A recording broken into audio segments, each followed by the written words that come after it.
Bismillahirrahmanirrahim. Assalamualaikum warahmatullahi wabarakatuh. Innal hamdalillah nahmaduhu wa nasta'inuhu wa nastahdihi wa nastaghfiruh. Wa na'udzu billahi min shururi anfusina wa min sayyiati a'malina. Man yahdillahu فلا مضل له ومن يضلل فلا هادي له أشهد أن لا إله إلا الله وحده لا شريك له وأشهد أن محمدا عبده ورسوله ونصلي ونسلم على هذا النبي الكريم سيد المرسلين وعلى آله وصحبه أجمعين أما بعد أيها المؤمنون اتقوا الله أوصيكم وإياي بتقوى الله فقد فاز المتقون. Muslimin dan muslimat, mudah-mudahan dirahmati Allah Subhanahu wa taala. Di dalam sebuah hadis an Abdul Malik bin Umair radhiyallahu anhu qala ista'mala Umar bin al-Khattab Aba Ubaidah bin al-Jarrah ala Syam wa azala Khalid bin al-Walid qala فقال خالد بن الوليد بعث عليكم أمين هذه الأمة سمعت رسول الله صلى الله عليه وسلم يقول أمين هذه الأمة أبو عبيدة بن الجراح قال أبو عبيدة سمعت رسول الله صلى الله عليه وسلم يقول خالد سيف من سيوف الله عز وجل والنعم فتى العشيرة أو كما قال.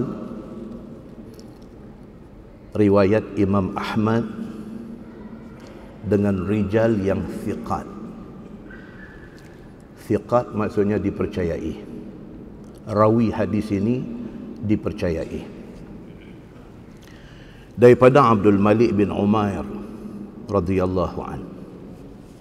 Tuan-tuan, Abdul Malik bin Umair ini dia tabi'in. Dia bukan sahabat Nabi, dia tabi'in. Dia tak dan jumpa Nabi, dia cuma dan jumpa sahabat Nabi. Dia wafat tahun 136 Hijrah. Kata dia, ista'mala Umar bin al-Khattab Aba Ubaidah bin al-Jarrah ala Syam. Masa Sayyidina Umar bin al-Khattab radhiyallahu anhu jadi khalifah, Syam tuan-tuan, kira Syria, Jordan, Palestin, Lebanon, itu semua Syam. Syam pada masa itu di bawah pemerintahan, di bawah governor Khalid bin Al-Walid. Governor Umar bin Al-Khattab, dia sudah buat apa? Dia hantar Abu Ubaidah Al-Jarrah untuk jadi governor dan dia terminate Khalid Al-Walid. Governor di Syam Khalid Al-Walid, dia terminate, dia tamatkan jawatan Khalid Al-Walid, dia hantar Abu Ubaidah Al-Jarrah. Qal, kata Abdul Malik rawi hadis ini, dia kata faqala Khalid bin Al-Walid, bila Umar ambil tindakan macam tu, pecat Khalid Al-Walid, hantar orang lain, hantar Abu Ubaidah Al-Jarrah. Dua-dua sahabat hebat Nabi sallallahu alaihi wasallam. Bila Umar ambil tindakan macam tu, Khalid yang kena pecat ni. Dia kena pecat. Dia bercakap. Dia kata, bu'itha alaikum amin hadhil ummah. Bila dia dapat surat, kata dia dipecat, digantikan dengan Abu Ubaidah Al-Jarrah. Dia tak lawan apa yang diputus oleh Sayyidina Umar. Dia tak kata, aku akan basahkan bumi Syam ini dengan darah. Dia tak kata macam tu. Sebaliknya, Khalid Al-Walid, dia bangkit, dia bercakap di depan orang. Dia kata, bu'itha alaikum amin hadhil ummah. Dia kata, ni khalifah kita hantar mai satu orang yang paling amanah untuk jadi gubernur sini. Sami'tu Rasulullah sallallahu alaihi wasallam yaqul. Dia kata, kerana aku pernah dengar Nabi sallallahu alaihi wasallam kata. Aku dengar, dia kata. Nabi kata, amin hadhil ummah Abu Ubaidah bin Al-Jarrah. Nabi sallallahu alaihi wasallam pernah kata, orang yang paling amanah di kalangan hak duk ada ni, umat hak duk ada ni, Nabi kata orang hak paling amanah ialah Abu Ubaidah Al-Jarrah. Hari ni umat hantar dia mai ambil jawatan aku.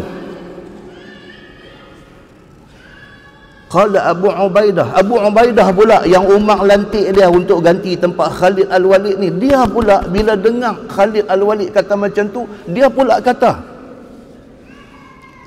Dia kata, sami'tu Rasulullah sallallahu alaihi wasallam yaqul. Dia kata, aku pula pernah dengar Nabi sallallahu alaihi wasallam kata, Khalid saifun min suyufillahi azza wa jal.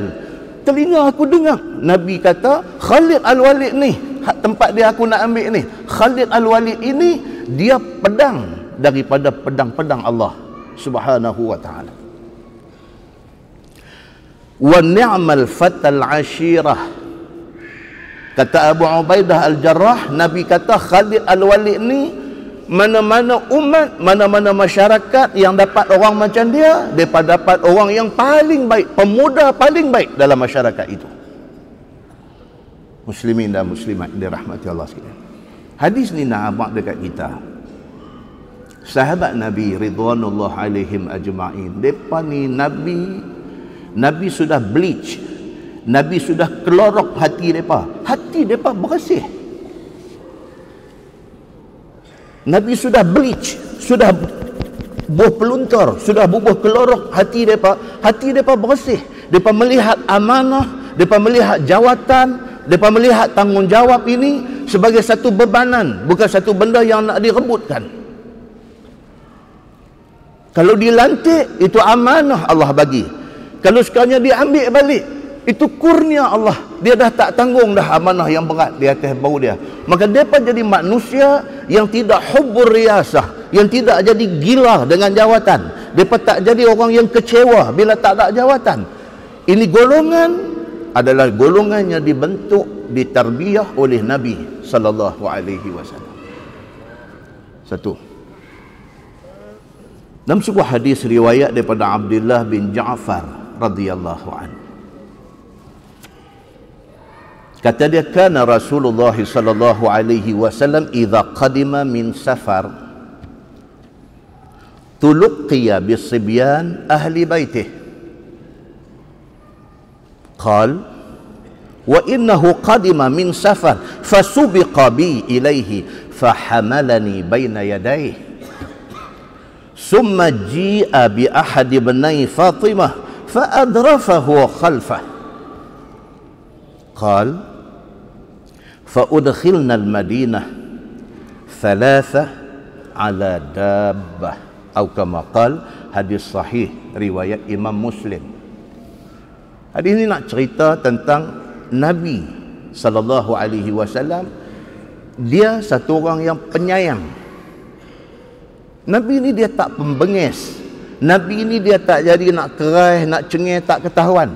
Nabi ini dia penyayang. Kata Abdullah bin Ja'far. Siapa Abdullah bin Ja'far ni? Dia sahabat Nabi. Bahkan dia anak kepada Ja'far bin Abi Talib. Saya lagi cerita, kita nak baca panjang saya lagi. Ja'far bin Abi Talib, sepupu Nabi. Bulan lepas kuliah saya sebut siapa Ja'far, saya kata dia pak belakang Nabi. Silap. Ja'far ni sepupu Nabi sallallahu alaihi wasallam. Abdullah bin Ja'far ni dia anak kepada Ja'far bin Abi Talib. Kalau Ja'far sepupu Nabi, Abdullah jadi apa? Anak penakan. Maksudnya dia budak lagi. Masa Nabi sallallahu alaihi wasallam jadi nabi, Abdullah bin Ja'far ni budak lagi. Dia riwayat hadis ni, dia kata kana Rasulullah sallallahu alaihi wasallam idza qadima min safar tuluqiya bisibyan ahli baitih. Nabi ini sudah menjadi kebiasaan dia. Kalau dia pergi musafir, dia balik mai ke rumah, cucu ni nanti terpa mai kat dia.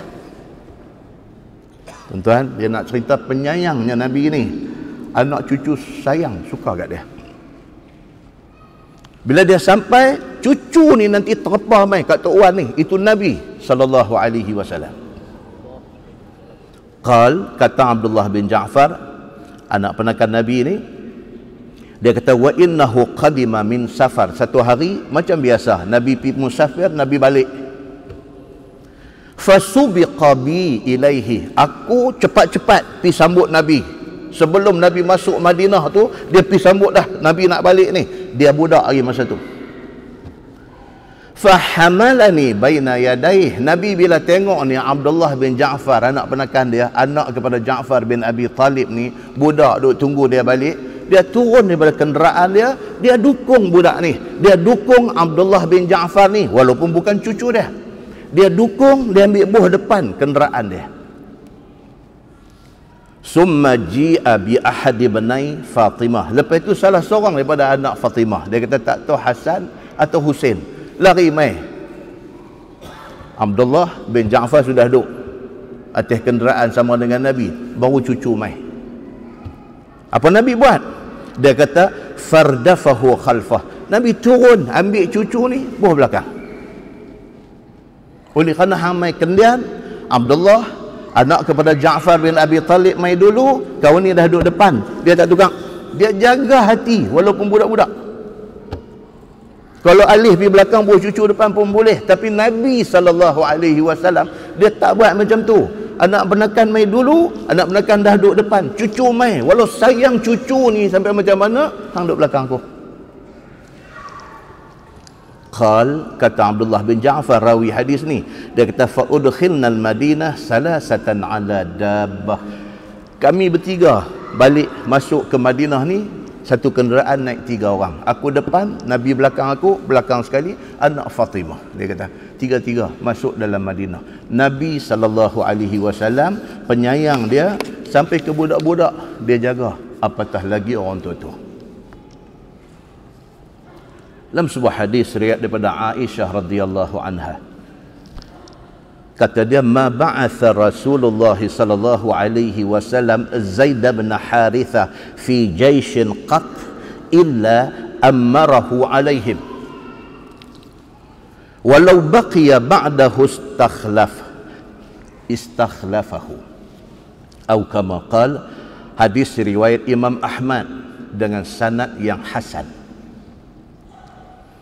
Tuan-tuan, kita bila baca hadis ni kena habaq status hadis supaya tidak jadi pertikaian. Orang zaman lah ni dia nak tahu hadis ni, dia tak pernah dengar. Bila dia tak pernah dengar, dia nak tanya sahih ke tak. So menjadi tanggungjawab ustaz-ustaz yang mai duk terang ni, bila baca hadis bagi tahu riwayat siapa, apa status hadis itu. Dan tuan-tuan boleh senang-senang lah ni, banyak search engine.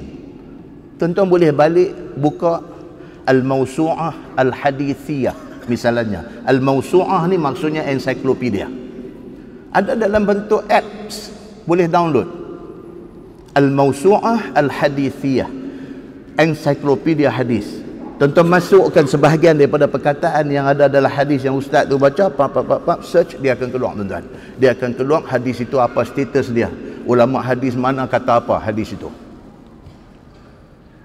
Supaya apa? Masyarakat lebih berilmu, satu. Yang kedua, kita yang bercakap lebih amanah dengan Allah dan Nabi sallallahu alaihi wasallam. Very important. Sudah hadis ni daripada Aisyah radhiyallahu anha.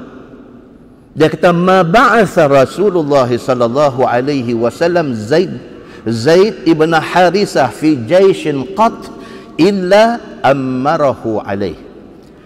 Nabi sallallahu alaihi wasallam kalau dia hantar Zaid bin Harisah. Siapa tuan-tuan Zaid bin Harisah ni siapa? Anak angkat Nabi.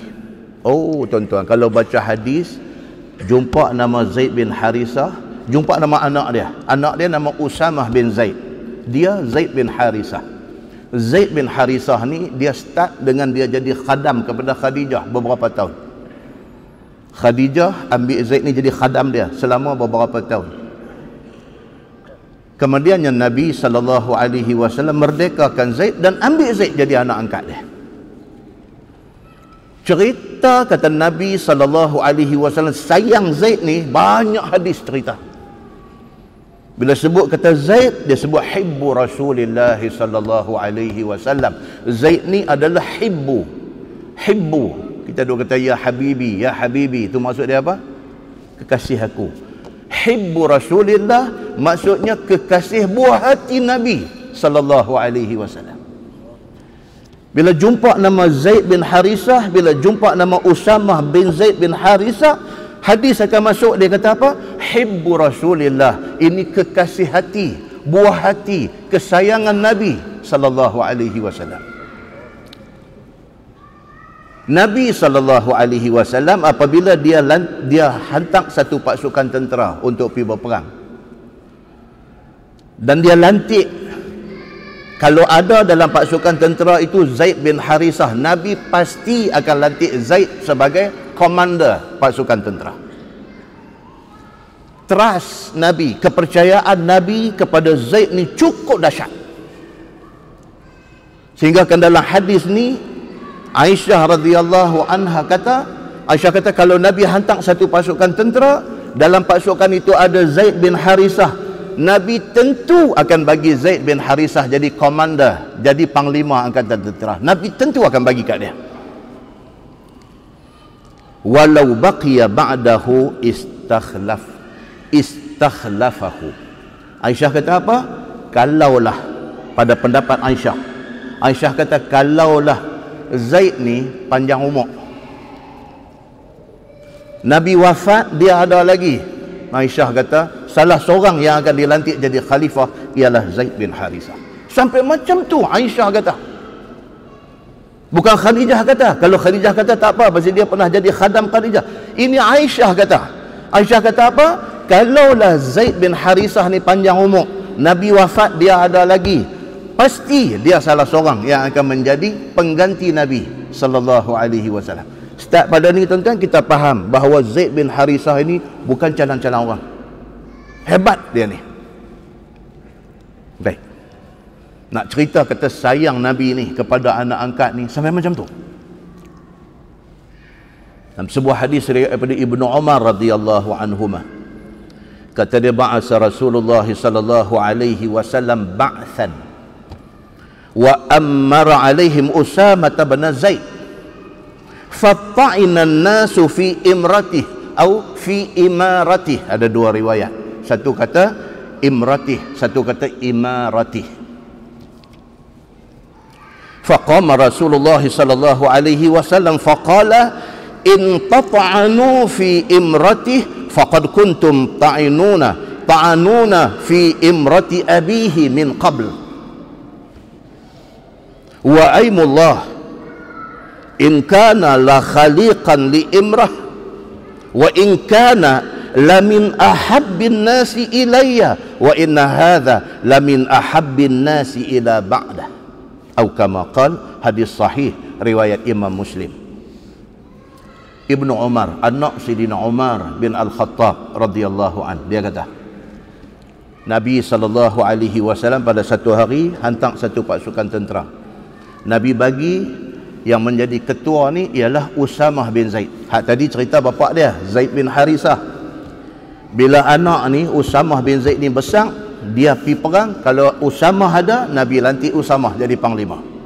Begitu sekali sayang dan percaya Nabi kepada dua beranak ni. fata'ana an-nasu fi imratih. Sudah jadi satu hal.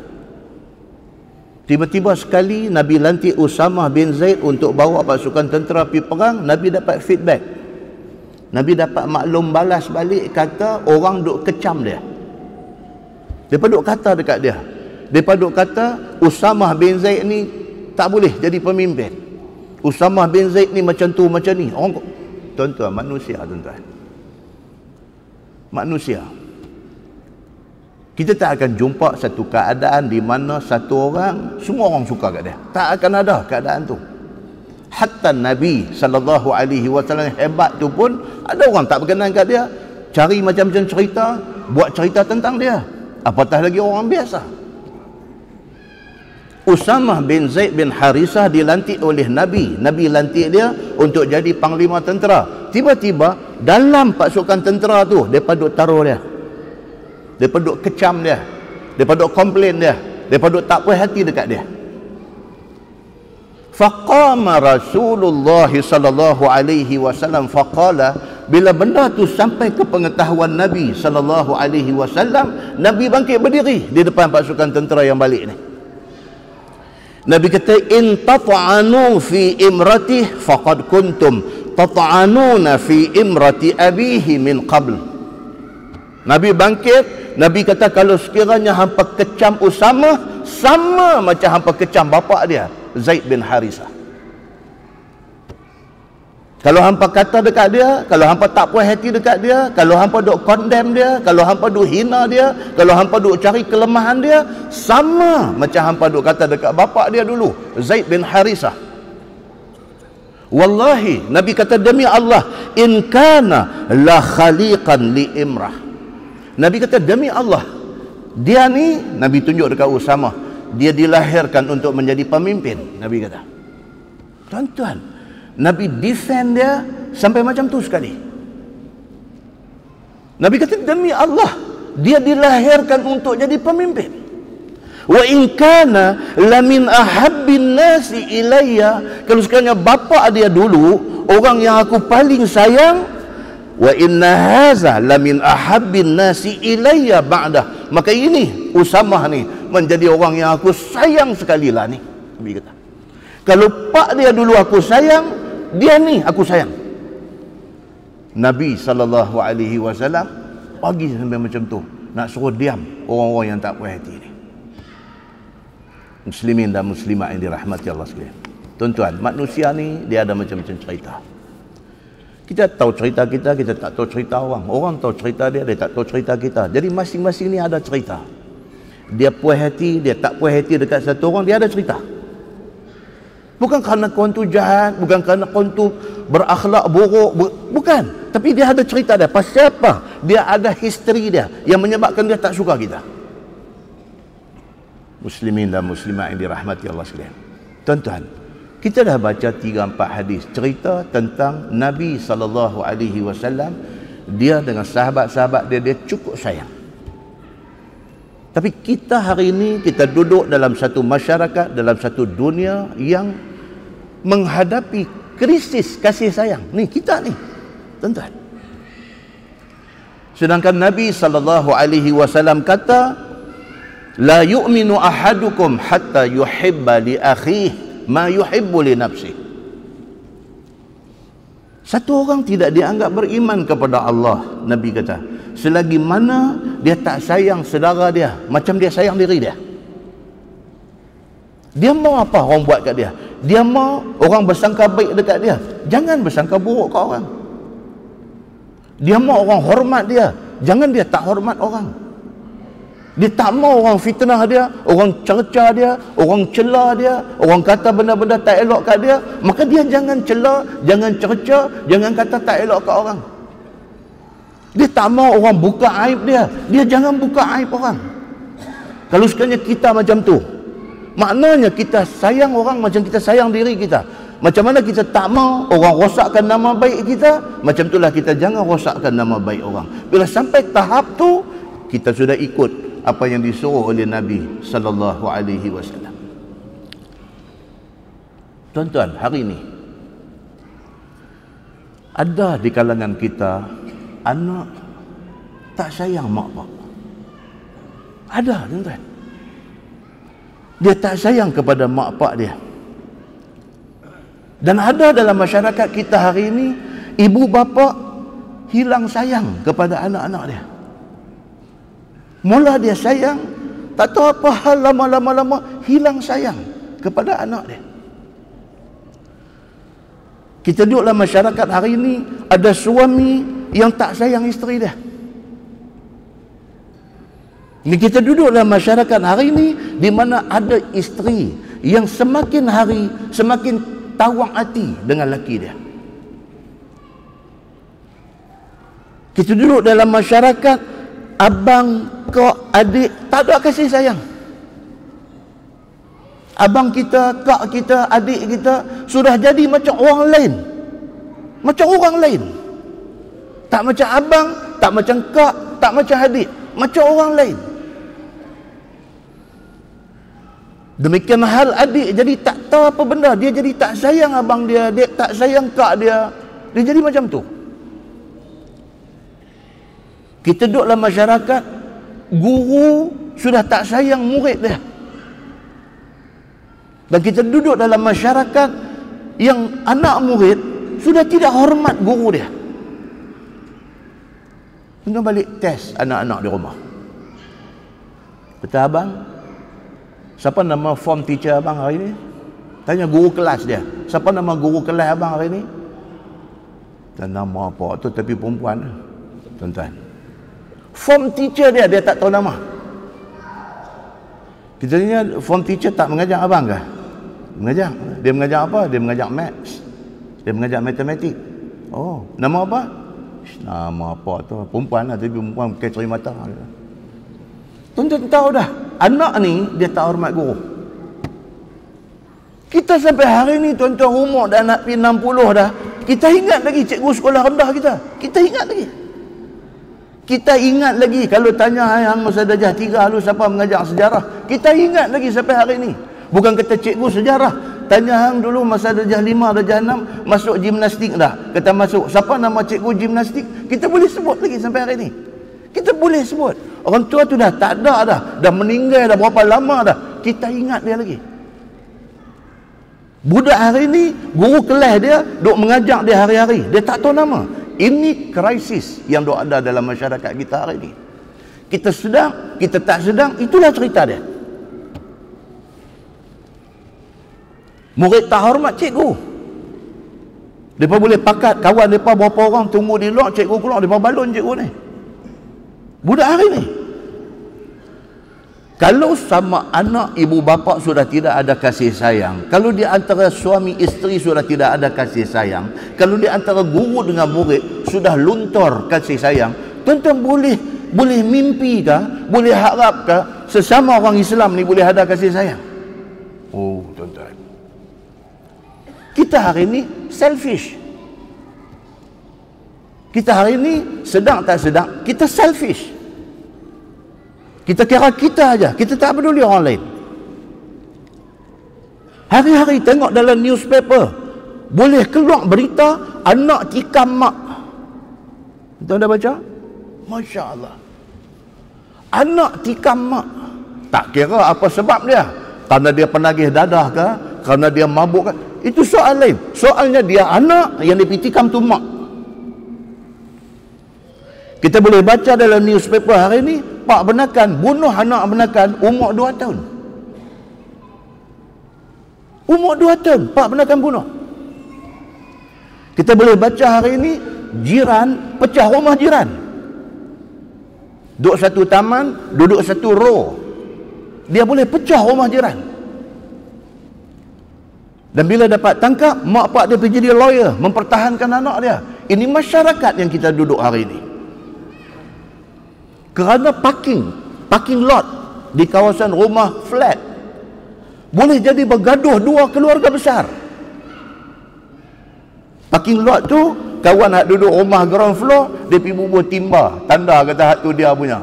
Kawan duduk tingkat atas, dia kata hang bila yang hang pajak tempat ni, hang bayar ke apa ke? Dia balik, dia alih timba, dia parking kereta dia. Jadi hal selfish. Masing-masing penting diri sendiri. Masing-masing tak peduli orang lain. Tuan-tuan, itu masyarakat kita duk hari ni. Hari ni adik-beradik ditimpa musibah, jiran tetangga ditimpa musibah, kawan rakan kita ditimpa musibah. Kita tak simpati, kita boleh kata padan muka dekat dia. Tuan-tuan boleh bayang tak masyarakat apa yang kita duduk-duduk hari ni? Masya Allah tuan-tuan, masjid punya kuliah pengajian tiap-tiap malam. Di mana silap, di mana tak kena dia? Ni Masjid Fahim ni jadual kuliah tu dia nalam yang besar. Bubuh bukan sekeping, berapa keping duk ada itu. Penuh tiap-tiap malam kuliah. Tapi pasal apa masyarakat macam ni? Muslimin dan muslimat yang dirahmati Allah sekalian. Allahu akbar. Apa nak jadi dengan kita ni? Tuan-tuan, puan-puan, muslimin, muslimat yang dirahmati Allah sekalian. Mari kita bina balik hubungan baik sesama kita. Bina balik. Tak mau ni semua hak kita duk sebut contoh, hak duk keluar dalam surat abang, hak kita duk baca ni, kita tak mau benda ni berterusan. Kita start balik, kita bina balik hubungan baik sesama kita. Kita satu agama, kita satu bangsa. Kalau satu lidi tidak boleh buang satu lungguk sampah, tapi kalau lidi-lidi ini bersatu menjadi satu penyapu, dia boleh buang lungguk sampah tu sikit-sikit. Satu hari dia boleh hilang lungguk sampah yang ada di depan. Kesimpulan dia apa tuan-tuan? Kalau kita tak boleh buat baik, jangan buat jahat. Kalau kita tak boleh buat baik, kita tak boleh nak bawa keluar duit tolong dia, kita tak boleh nak pergi jumpa bermanis muka dengan dia, jangan kita cerca dia, jangan kita maki dia, jangan kita fitnah dia, jangan kita rosakkan hubungan kemasyarakatan kita dengan dia. Mudah-mudahan mukadimah itu memberi manfaat kepada kita, insya-Allah. Kita menggunakan Bahrul Mazi jilid 21. Bahrul Mazi jilid 21. Muka surat 120 bawah sekali. Masalah dia kata orang kafir musyrikin yang mati di perang Badar itu 70 dan yang ditawan juga 70. Tuan-tuan muslimin dan muslimat yang dirahmati Allah sekalian. Cerita perang Badar. Semua orang familiar dengan perkataan Badar ni. Semua orang familiar. Saya dulu belajar College Islam Kelang. Di College Islam ada satu badan, dia panggil Badar. Badar short form kepada Badan Dakwah dan Rohani College Islam Kelang. Badar. Asal daripada nama apa? Nama Perang Badar. Pasal apa perang tu dipanggil Perang Badar? Kerana di lokasi berlaku perang itu ada satu telaga. Tuan-tuan orang Arab, telaga ni satu benda yang sangat berharga sebab dia duduk negeri tak ada air. Bila ada telaga, bila ada wadi, kawasan yang ada air, itu satu kurnia Allah kepada mereka. Sama macam kita daripada Madinah, kita nak mai ke Mekah, nak buat umrah kan, nak buat haji ke apa ke semua, kita akan singgah di satu tempat nama Bir Ali ataupun Abyar Ali. Bir tu daripada perkataan bi'run. Bi'run makna dia telaga. Abyar plural dia, telaga-telaga. Orang Arab, telaga ni important dalam hidup mereka. So yang kata perang Badar ini, ada satu orang nama dia Badar. Dia korek telaga di situ. Dinamakan tempat itu Badar. Berlaku perang di situ, dinama Perang Badar. That's it. Itu asal cerita dia. Berlaku hari Jumaat. Perang Badar ni adalah perang pertama yang terpaksa dilalui oleh umat Islam. Padahal Islam masih lagi sikit, minority pada masa itu. Dia berlaku pada hari Jumaat 17 Ramadan tahun 2 Hijrah. Nabi baru 2 tahun, tahun yang kedua masuk ke Madinah. Jadi perang ni. Jadi pula 17 Ramadan, tengah puasa. Bila difardukan puasa ke atas umat Islam bila? Bulan Syaban tahun 2 Hijrah. Maknanya Syaban Ramadan. Bulan Syaban difardukan puasa, bulan Ramadan sudah jadi perang. Perang dalam bulan puasa. Sudahlah perang itu perang pertama, berlaku pula dalam bulan puasa. Umat Islam pula sikit, minority pada masa itu. Dahsyat, getir yang terpaksa dilalui oleh Nabi dan para sahabat Nabi ridwanullah alaihim ajma'in. Perang Badar di antara perang yang Allah sebut dalam Quran. Bukan semua perang yang jadi Allah sebut dalam Quran, tapi Badar di antaranya, Hunain di antaranya. Ada beberapa perang sahaja yang Allah sebut dalam Quran. Dalam surah Ali Imran ayat 1, 2, 3. Tuhan kata, walaqad nasarakumullahu bi badrin wa antum adhillah fattaqullaha la'allakum tashkurun. Allah sebut dalam ayat tu, dan sesungguhnya Allah sudah tolong kamu ketika perang Badar. Perang Badar ni Allah masuk campur, Allah tolong Nabi dan para sahabat Nabi dalam perang Badar. Siapa kata? Allah sebut benda ni dalam Quran. Kata Allah tolong Nabi dan para sahabat Nabi. Wa antum adhillah. Pasal hampa pada masa tu dalam keadaan lemah, dalam keadaan hina. Pasal apa kata para sahabat pada masa tu lemah? Pasal apa? Pasal bilangan tentera Islam 313 orang. Ada riwayat kata 310. Daripada 313 orang itu, 82 muhajirin dan 231 sahabat Ansar, orang Madinah. Mereka ni lawan dengan musuh seramai 1000 orang. Musuh dah ada 1000 orang. 300 orang nak lawan 1000 orang dengan segala kekurangan yang ada. 1000 orang lawan dengan 300 orang. Macam mana? 300 pula, 300 yang serba kekurangan. Kuda ada 2 ekor aja dalam perang Badar. Tentera Islam ada kuda 2 ekor. Dan mempunyai unta 70 ekor untuk carry segala barang keperluan dan di samping naik dan sebagainya. Hak lain berjalan kaki. Nak pergi lawan dengan 1000 orang yang kelengkapan dia, Allahu Akbar, Tuhan saja yang mengetahui. Ini perang Badar. Dan akhirnya dalam Sahih Al-Bukhari kata, Quraisy mati 70 orang, kena tawan 70 orang. 70 orang yang mati itu, tangan Sayyidina Ali bin Abi Talib saja 18 orang. Dia saja bunuh 18 orang. Ni yang kata Ali bin Abi Talib ni. Tangan dia saja 18 orang mati. Di pihak Islam 14 orang yang mati syahid. Tuan-tuan, ini sejarah yang kita kena tahu. Sampai hari ini perang Badar ni selain dia dipanggil Ghazwatu Badrin, perang Badar, dia juga dipanggil sebagai Badar Al-Kubra, dipanggil. Perang Badar yang besar. Besar ujian kepada Nabi dan kepada para sahabat Nabi ridwanullah alaihim ajma'in. Tuan-tuan muslimin dan muslimat yang dirahmati Allah sekalian. Ada orang dia jenis otak dia jenis suka fikir macam-macam. Kan? Macam baru ni saya kuliah di Taman Brown. Satu orang mai tanya lepas habis kuliah. Ustaz, saya kena duduk terfikir. Dia kata apa dia? Pasal apa? Dia kata syurga neraka ni ada tak lagi?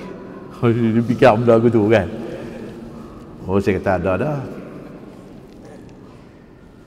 Mana kita tahu kata ada? Ada orang dia jenis macam ni kan. Bagi kita dah duduk baca tu, kita tak kisahlah benda tu. Tapi ada orang dia nak kata dia ni kritis ke ataupun dia apa tak tahu. Dia kata syurga neraka ni bertitik saya ada lagi bertitik. Saya kata ada lah. Apa bukti? Kata ada.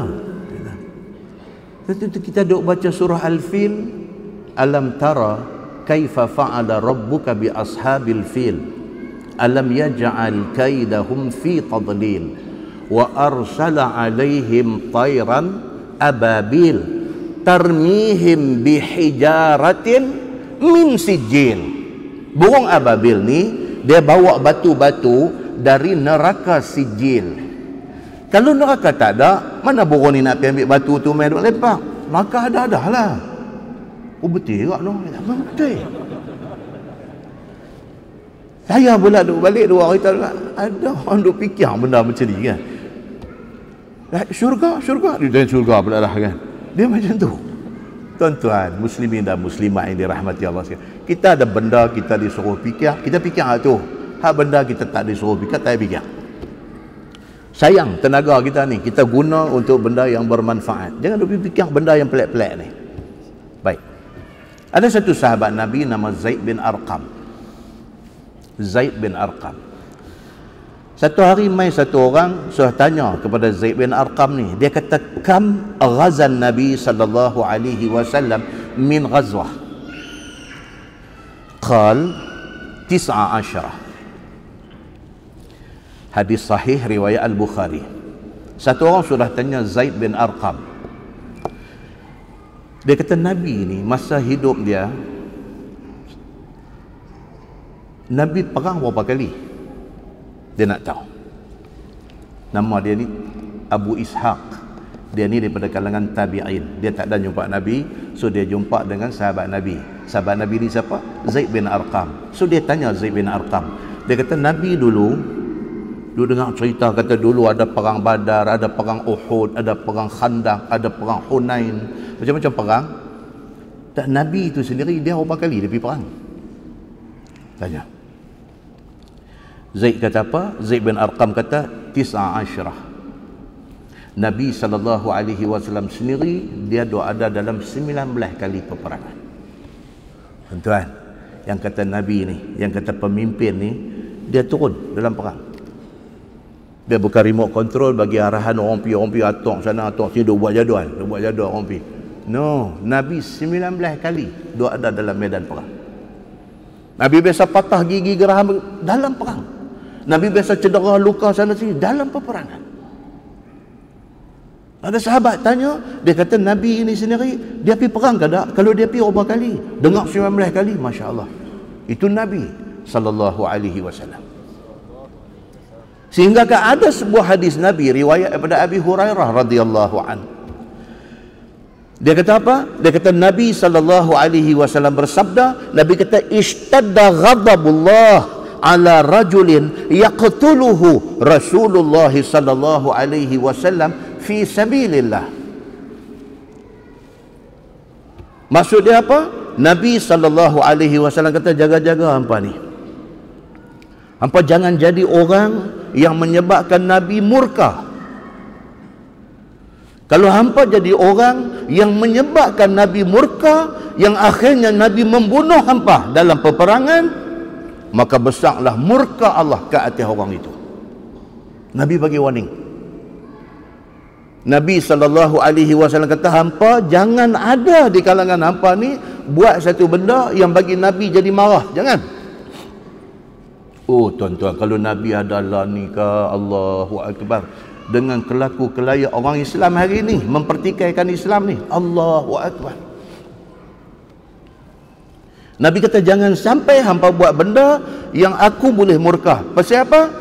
Allah murka hampa, tak ada ubat kalau Allah murka kepada hampa. Ulama cari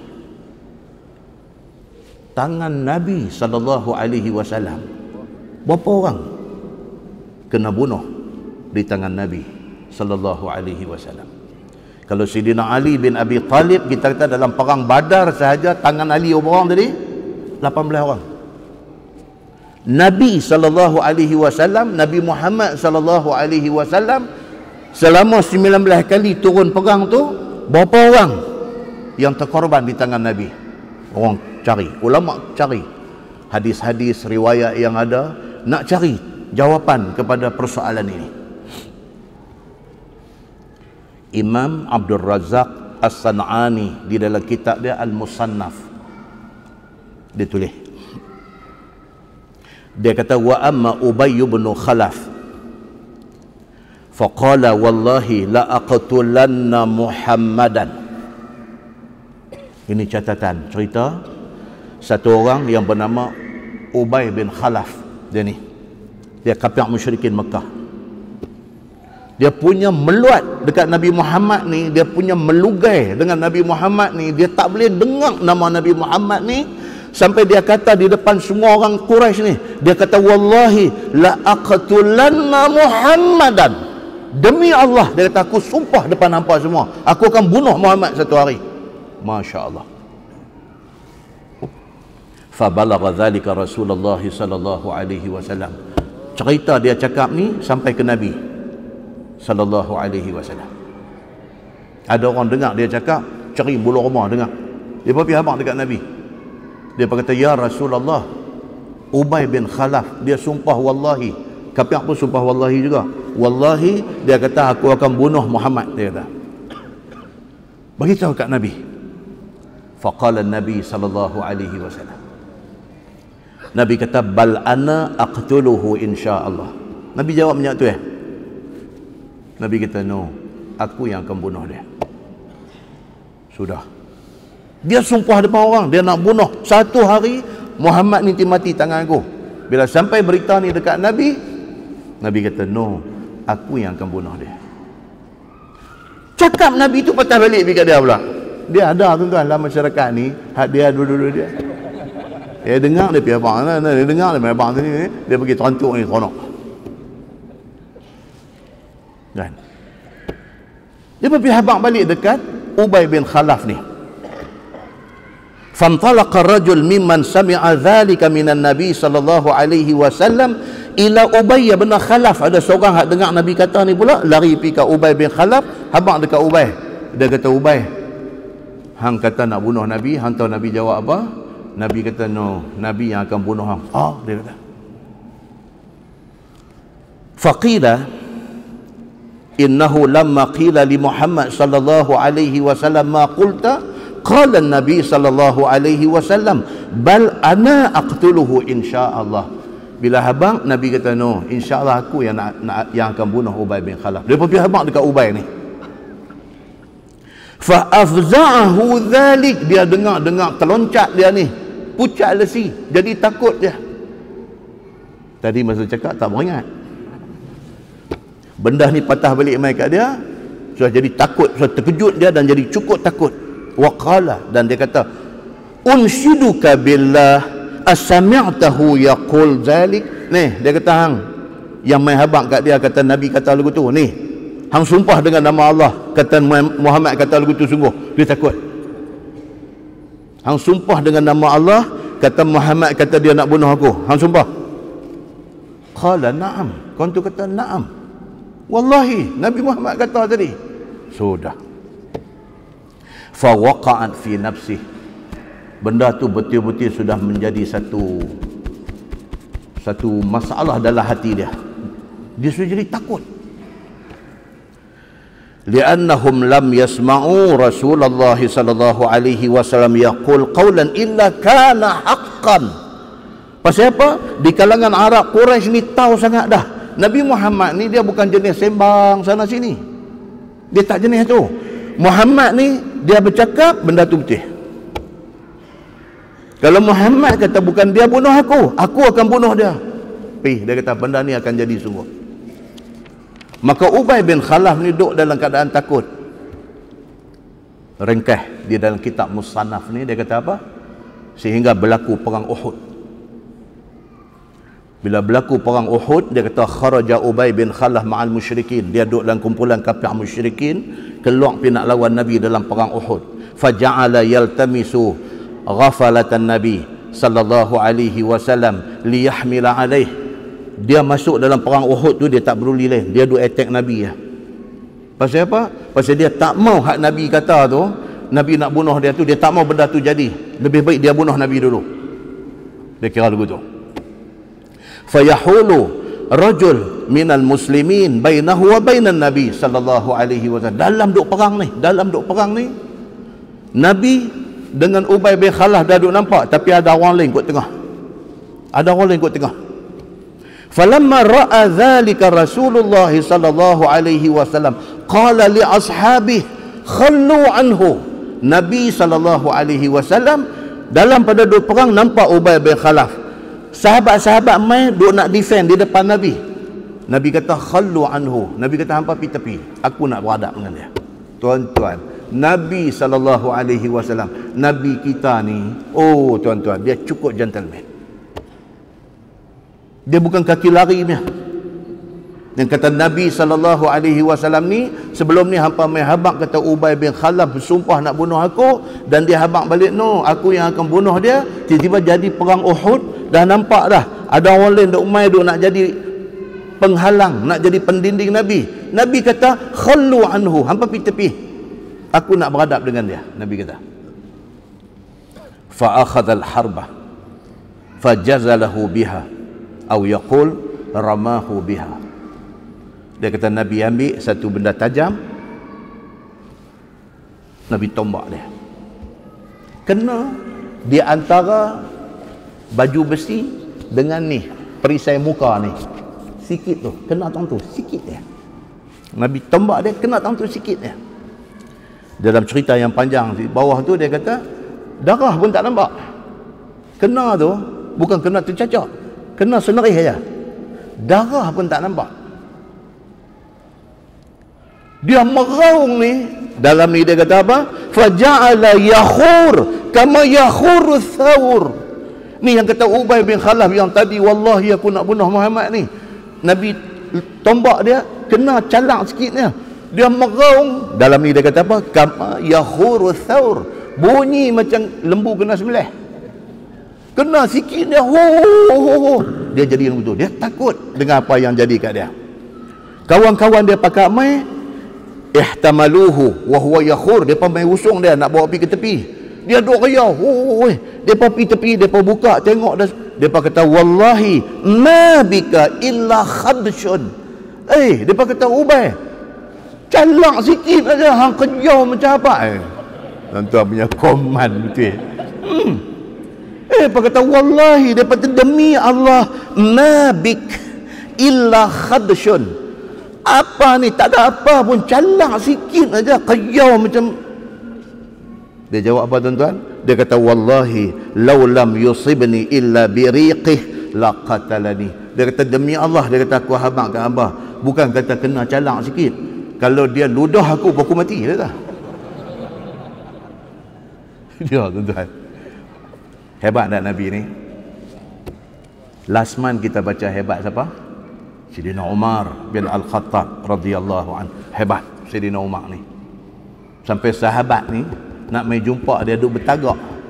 Ingat lagi kuliah bulan lepas, nak mai jumpa Sayyidina Umar, nak tanya pasal satu ayat Quran, duk bertagak, duk teragak-agak nak jumpa ni.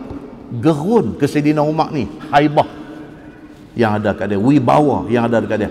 Kalau Umar macam tu, Nabi SAW lebih lagi. Nabi cakap, kata insya-Allah aku akan bunuh dia. Dia ni dah jadi takut, kena bercalak sikit, dia qiyam macam lembu kena sembelih. Kawan-kawan dia kata hang merepet, calak sikit aja hang punya qiyam. Dia kata hampa tak tahu, dia kata Muhammad dah kata dia nak bunuh aku, bukan kata kena tombak calak sikit. Kalau dia ludah pun aku mati, pasal dia dah kata dah benda tu. Dia kata macam tu. Qal, kata rawi hadis, dia kata apa? Fama labitha illa yawman aw nahwa dhalik hatta mata ila nar. Sehari lepas tu mati dia, dan mati dia mati kafir di neraka.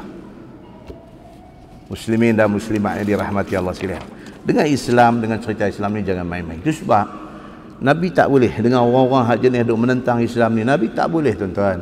Bulan lepas tuan-tuan kita baca satu hadis, cerita apa? Cerita Sayyidina Ali nak pergi minang anak Abu Jahal. Bila tahu dekat Nabi, Nabi kata apa? Nabi kata no, sama dah hang ceraikan anak aku Fatimah, ataupun hang jangan menikah dengan anak Abu Jahal. Tuan-tuan confused tak Abu Lahab dengan Abu Jahal ni? Kah ada di kalangan kita ingat Abu Lahab tu Abu Jahal lah? No, Abu Lahab orang lain. Abu Lahab ni pak penakan Nabi.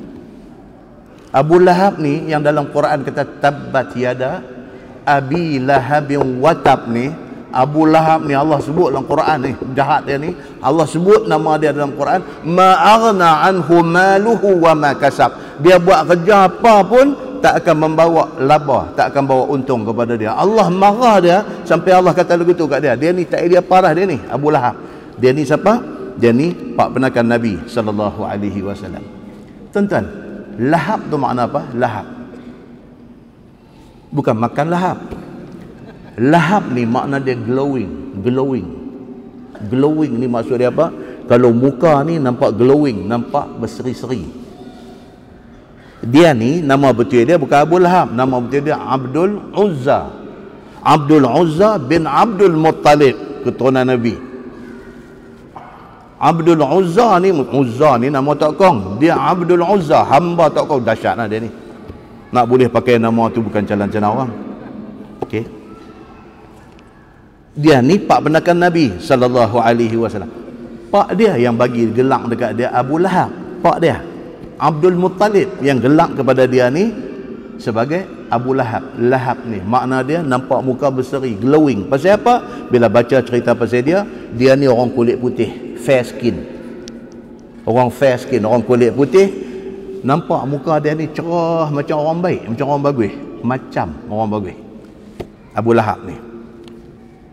Tapi jahat, sehingga kan Allah sebut nama dia sebagai orang jahat di dalam Al-Quran. Itu Abu Lahab.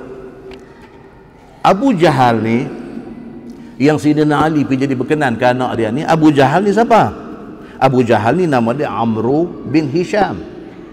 Dia ni Amru bin Hisham bin Mughirah. Dia ni orang Quraisy. Dia ni nama dia mula-mula orang gelak dia dengan nama Abul Hakam. Nama dia Amru bin Hisham, tapi orang gelak dekat dia Abul Hakam. Maksud dia apa? Bapa kebijaksanaan. Cerdik yang kata Abu Jahal ni, cerdik. Bapa kebijaksanaan. Abul Hakam orang panggil kat dia. Pasal dia cerdik, dia pintar, dia tentu pernah dengar perkataan cunning. Bahasa Inggeris, cunning. C-U-N-N-I-N-G, cunning. Cunning ni apa tuan-tuan? Kira semua ada. Cerdik ada, putak belik pun pandai. Cunning ni kira kalau dalam bahasa kita kot ni kira sintang. Sintang. Kan? Tapi abang korang tahu, saya hari tu dia ni main pinjam. Allah dia kata, Ustaz bagi berapa ke dia? Bagi 2,000. Pi dia kata. Kita tahu pasal apa? Sintang Ustaz. Sintang. Sintang ni tak tahu nak terjemah lagu mana. Sintang. Abu Jahal ni sintang. Dia ni. Macam mana yang dia ni daripada Amru bin Hisham, kemudian masyarakat Quraisy panggil dia Abul Hakam, orang yang paling bijaksana, tiba-tiba pergi jadi Abu Jahal, bapa kepada kejahilan. Macam mana? Berpunca daripada dia buat satu onak. Ni yang kata Abu Jahal ni. Start daripada tu Nabi panggil dekat dia Abu Jahal. Apa onak dia buat? Tuan-tuan pernah dengar nama Sumayyah? Siapa Sumayyah? Mak kepada Ammar bin Yasir, isteri kepada Yasir. Sumayyah yang Hijaz buat lagu tu. Sumayyah ni dibunuh oleh Abu Jahal. Macam mana Abu Jahal bunuh Sumayyah ni? Macam mana? Dia ambil tombak, dia rejam kemaluan Sumayyah ni sampai mati. Perbuatan dia ni bila sampai dekat Nabi, Nabi tak boleh terima. Jahat yang dibuat oleh Abu Jahal ni. Nabi terus kata dekat dia. Nabi kata dia ni Abu Jahal, bapa kepada segala kejahilan.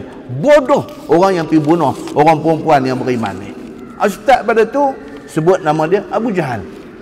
Tak sebut dah Amru bin Hisham, Abul Hakam, semua tak ada dah. Start pada Nabi sebut tu melekat dekat dia Abu Jahal.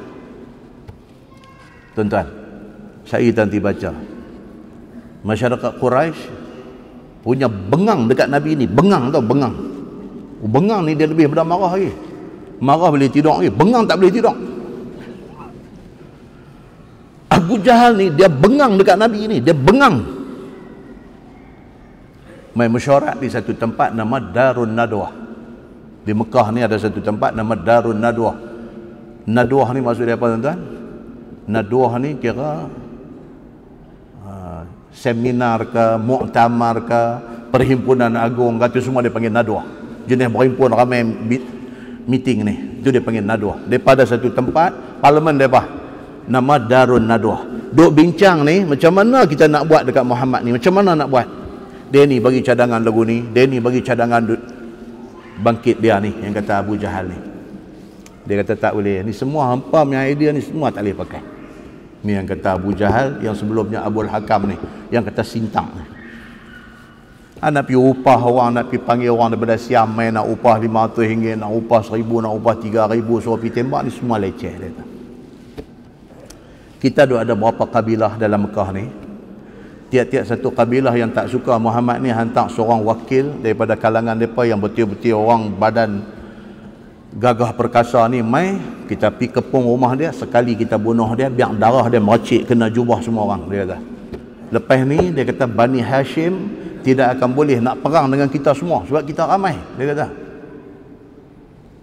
Pengurusi mesyuarat dengar-dengar, dia kata inna hadza la ra'yun, dia kata, ni Arab ni, inna hadza la ra'yun, yang ni lah dia kata idea hak kita mau.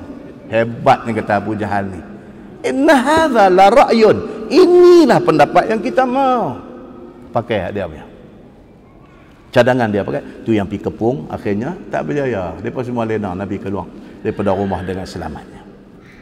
Ini Abu Jahal punya cerita ni. Tak apa tuan-tuan, dia mati bila? Dia mati dalam perang Badar. Dia mati dalam perang Badar. Dah kena, dah apa, dah semua, jatuh, dia ada dalam kalangan orang yang terkorban dalam perang Badar ni. Tapi dia tak mati lagi. Masa tu dia tak mati lagi. Dia ada dalam kalangan orang yang terkorban selepas selesai perang Badar ni. Ibnu Mas'ud, tuan-tuan pernah dengar nama Abdullah bin Mas'ud? Ini nama cukup banyak riwayat hadis. Dia mai cek ni orang-orang yang terkorban ni, cek kali tengok mayat, kali tengok hak mana yang sahabat-sahabat angkat bubur sebelah akan diuruskan secara mati syahid, yang mana hak ni tolak masuk dalam satu lubang kambuh dulu tu ya, di Badar ni. Abdullah bin Mas'ud mai round jumpa dia ni, kali tengok Abu Jahal, dia kata tak mati lagi masa tu, dia kata lihat nyawa tak mati lagi masa tu. Bila Abdullah bin Mas'ud kalih badan dia, dia pun tengok dalam keadaan cedera parah ni, tak boleh nak bangkit duduk apa pun tak boleh dah. Bila kalih dia tengok Abdullah bin Mas'ud, dia tanya apa? Dia tanya siapa menang hari ni? Ya Allah. Dia tanya, dia kata siapa menang hari ni? Jawab Abdullah bin Mas'ud, dia kata Allah dan Rasulnya yang menang. Jawab kata, ni dalam perang Badar ni, kita duduk baca cerita ni. Allah dan Rasulnya menang. Dia gelak, yang kata Abu Jahal ni. Dia gelak, dia kata apa? Dia kata akhirnya hang berjaya juga naik ke puncak, wahai penggembala kambing. Dia kata dekat Nabi. Oh tuan-tuan, ni apa perkataan nak kata ke orang macam ni? Dalam keadaan tu dia kata, dia gelak, dia kata akhirnya berjaya juga, dia kata penggembala kambing ni menang. Dia kata begitu. Abdullah bin Mas'ud dengar macam tu, dia teteh putih kepala. Dia putih kepala, dia bawa pergi depan Nabi sallallahu alaihi wasallam. Ini tuan-tuan baca dalam buku sejarah Rahiq Al-Makhtum, dia cerita benda ni. Bawa dalam sirah Ibnu Hisham pun cerita yang sama. Abdullah bin Mas'ud bawa kepala pergi tunjuk dekat Nabi, ni dia Abu Jahal selamat. Nabi kata apa? Alhamdulillah, Nabi kata. Hang bukan sahaja potong telinga dia, hang potong kepala dia sekali. Rupanya dia pernah cederakan Abdullah bin Mas'ud, telinga Abdullah bin Mas'ud. Dan hari ini hang qisas dia, telinga dia dan sekali dengan kepala dia hang potong. Berakhirnya riwayat hidup satu musuh Allah nombor satu. Bagaimana mungkin menantu Nabi yang juga sepupu Nabi, Sayyidina Ali, tiba-tiba Nabi menikah dengan anak dia? Nabi kata tidak akan berhimpun dalam satu rumah. Anak aku menjadi madu kepada anak musuh Allah Subhanahu wa ta'ala. Bila kita baca cerita tu semua, baru kita tahu pasal apa Nabi SAW tak boleh terima Abu Jahal ini masuk di dalam keluarga dia. Muslimin dan muslimat yang dirahmati Allah sekalian. Baik. Dia kata bila telah berlaku yang demikian itu, yakni perang Badar ni, maka sudahlah orang kafir itu makin pandai hati mereka itu, bengang. Depa jadi bengang. Perang yang pertama, perang Badar, depa kalah. Depa tak boleh terima. Kerana semua yang mati itu adalah penganjur-penganjurnya, maksudnya ketua-ketua, kepala-kepala depa yang mati dalam perang Badar ni. Yang kaya dalam masyarakat depa, yang pintar, yang cerdik Abu Jahal ni, yang sintang, semua mati di dalam perang Badar. Dan orang-orang yang menjadi ketua dalam negeri semua mati.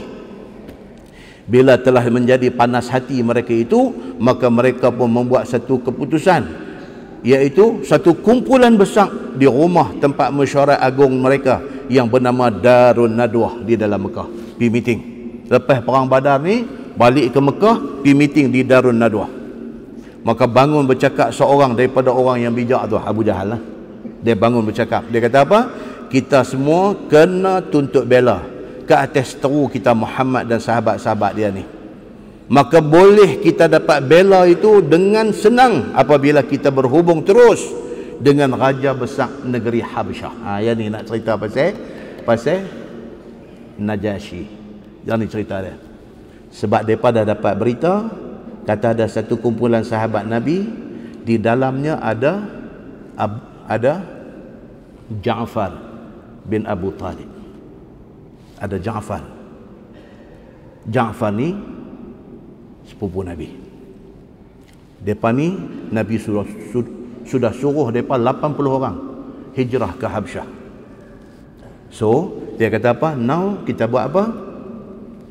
Kita hantar orang kita pergi jumpa Raja Habsyah, jumpa Najasyi, garam kunyit dia cukup-cukup supaya dia ambil tindakan kepada sahabat-sahabat Nabi yang diketuai oleh Ja'far ini. So dia ambil tindakan dekat mereka ni. Serah dekat kita, tahu kita nak ajak dia macam mana. Itu satu bentuk tuntut bela yang kita boleh buat. Dia fikir macam tu. Baik. Raja negeri Habasyah itu nama dia Ashamah. Nama dia Ashamah. Najasyi ni gelang. Sama macam Raja Mesir digelang Firaun. Nama dia ada nama dia, tapi dia digelar Firaun. Najasyi ni gelaran kepada pemerintah Habsyah. Habsyah ni di mana tuan-tuan? Habsyah ni di mana? Ethiopia. Hari ni Ethiopia. Ethiopia ni pula di mana? Kalau Arab Saudi itu, Madinah, Mekah, turun mai ke hujung selatan Saudi ni, Yaman. Yaman. Tepi Yaman tu Laut Merah. Lintah daripada Yaman, lintah Laut Merah tu, masuk mai balik ni, di situlah tempat dia. Dia duduk sebelah dengan Eritrea. Dah pernah dengar nama negeri Eritrea? Dia ni mundur ni, Allah yang mengetahui. Mundur dia ni. Duduk dalam Afrika ni. Eritrea, lepas tu Ethiopia. Lepas tu ada sebelah dia Sudan, sebelah balik bawah ni Kenya, sebelah atas dia duduk di situ. Yang kata Habsyah ni. Depa hijrah ni daripada Mekah. Depa turun mai ke bawah ke Yaman ni, depa naik kapal ayang, lintah mai ke sebelah Eritrea ni, depa masuk ke Habsyah.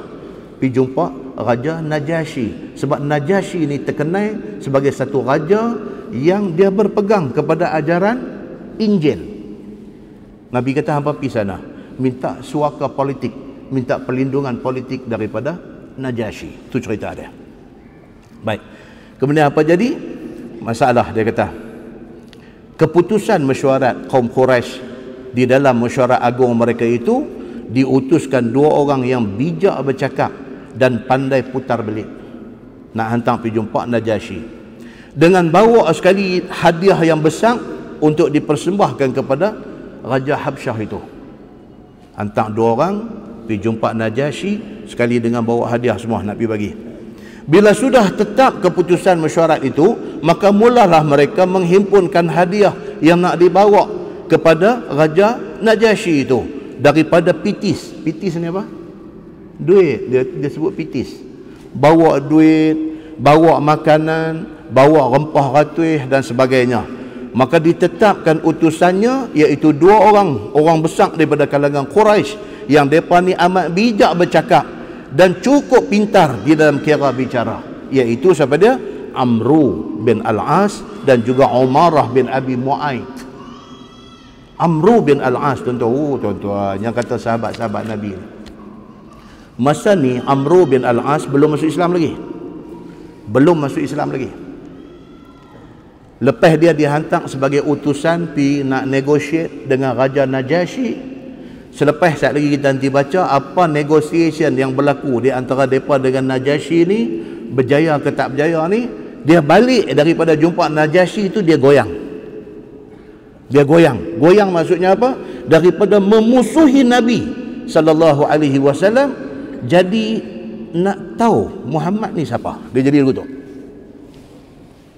Daripada tak boleh dengar nama Nabi, dengar yang menyala terus, dengar yang menyala terus, dia spark. Tiba-tiba pi jadi dia kata Najasyi ni raja besar, dia kata boleh bagi respect dekat Muhammad. Dia kata, siapa Muhammad ni? Najasyi tak pernah jumpa pun, tapi boleh bagi respect dekat dia. Ini cerita dia. So dia balik, dia sampai di Mekah, dia habaq kata mission dia tak berjaya, sengak-sengak dia ambil kuda, dia perderah daripada Mekah, dia pergi ke Madinah. Nabi masa tu dah hijrah dah ke Madinah. Pergi. Sampai di sana pula jeremuh dengan siapa tuan-tuan? Jeremuh dengan Khalid Al-Walid. Khalid Al-Walid ni pun masa tu tak Islam lagi. Jeremuh dengan Khalid Al-Walid. Kalau duduk tanya, hang apa cerita hang mai sini?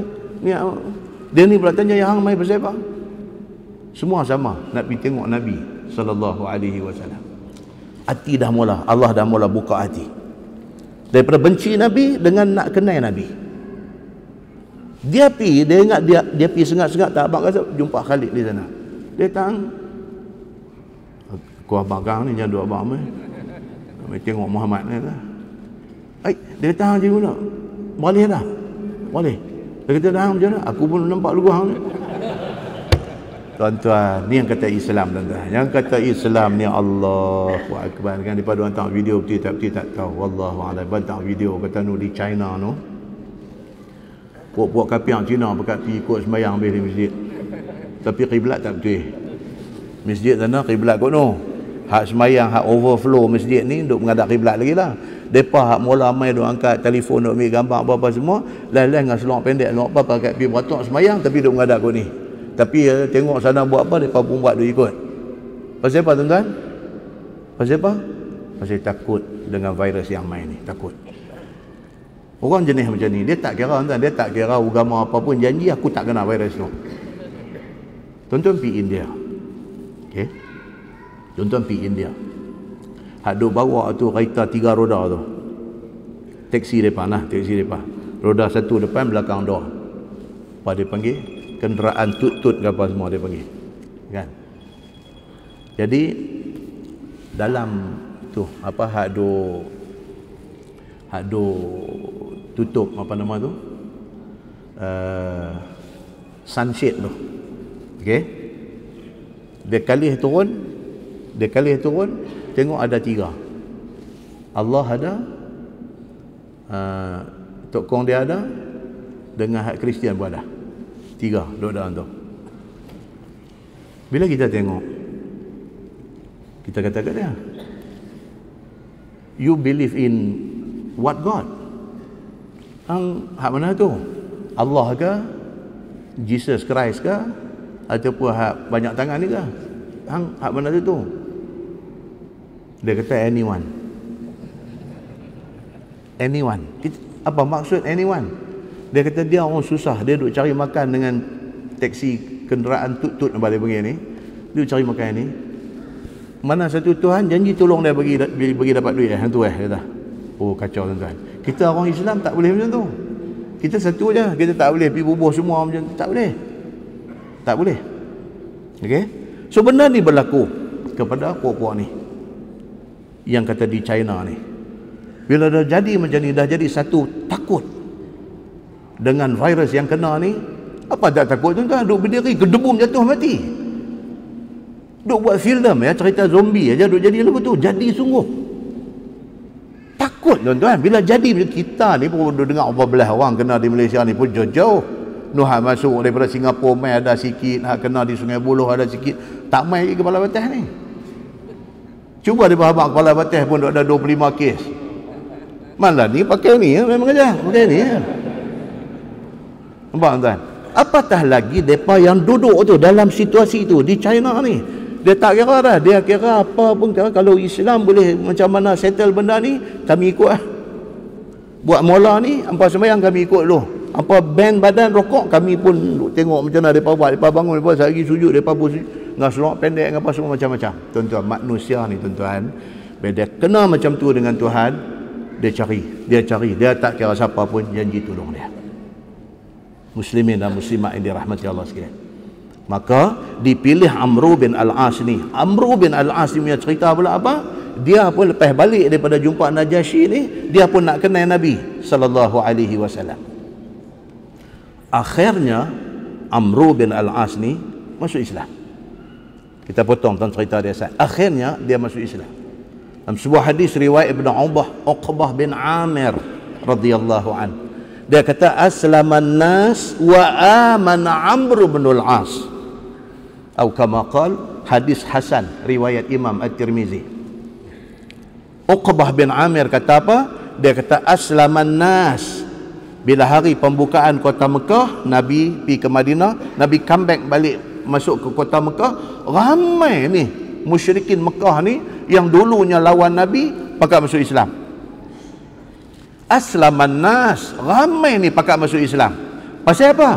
Pasal takut. Pasal takut. Pasal hari ini kekuasaan sudah dipegang oleh Muhammad. Mekah kita ni Muhammad dah pegang. Kita buat tahanan kat dia macam-macam, apa dia nanti buat kat kita hari ni? Lah supaya kita tak kena apa-apa, kita pergi isi borang ikut dia. Kan? Kita isi borang, kita ikut dia, kita selamat. Okey. Tapi kata dia apa? Wa amana Amr bin Al-As. Tetapi Amr bin Al-As dia masuk Islam tapi kerana beriman dia kepada Allah, bukan kerana takut. Sebelum pembukaan kota Mekah, dia dah piriki dah. Dia dah piriki dah, dia dah ambil tahu dah tentang Nabi Muhammad, dia dah duk belajar dah tentang Islam dan sebagainya. Dia masuk Islam kerana apa? Kerana yakin dia kepada kebenaran Islam, bukan kerana macam orang lain masuk Islam kerana takut. Itu disebut dia dalam hadis Nabi sallallahu alaihi wasallam. So dia salah seorang daripada wakil Quraisy untuk pergi jumpa dengan Najasyi, dia kata. Baik, maka berlaku keduanya pergi ke negeri Habsyah, bawa persembahan dan sebagainya daripada Quraisy kepada raja besar Habsyah itu. Menyeberang mereka akan laut Merah. Dalam beberapa hari sampailah kedua mereka ke negeri Habsyah itu. Masuk mereka menghadap raja Habsyah Najasyi itu, mempersembahkan kepada Najasyi itu persembahan daripada kaum Quraisy dan segalanya. Utusan Quraisy menggula-gulakan raja Habsyah Najasyi itu. Bawa tu semua pasal apa tuan-tuan? Pasal nak bribe, pasal nak rasuah. Raja Najasyi suruh side belah mereka, supaya Najasyi serahkan orang-orang Islam yang hijrah pergi 80 orang dengan Ja'far bin Abi Talib ni, serah kat mereka.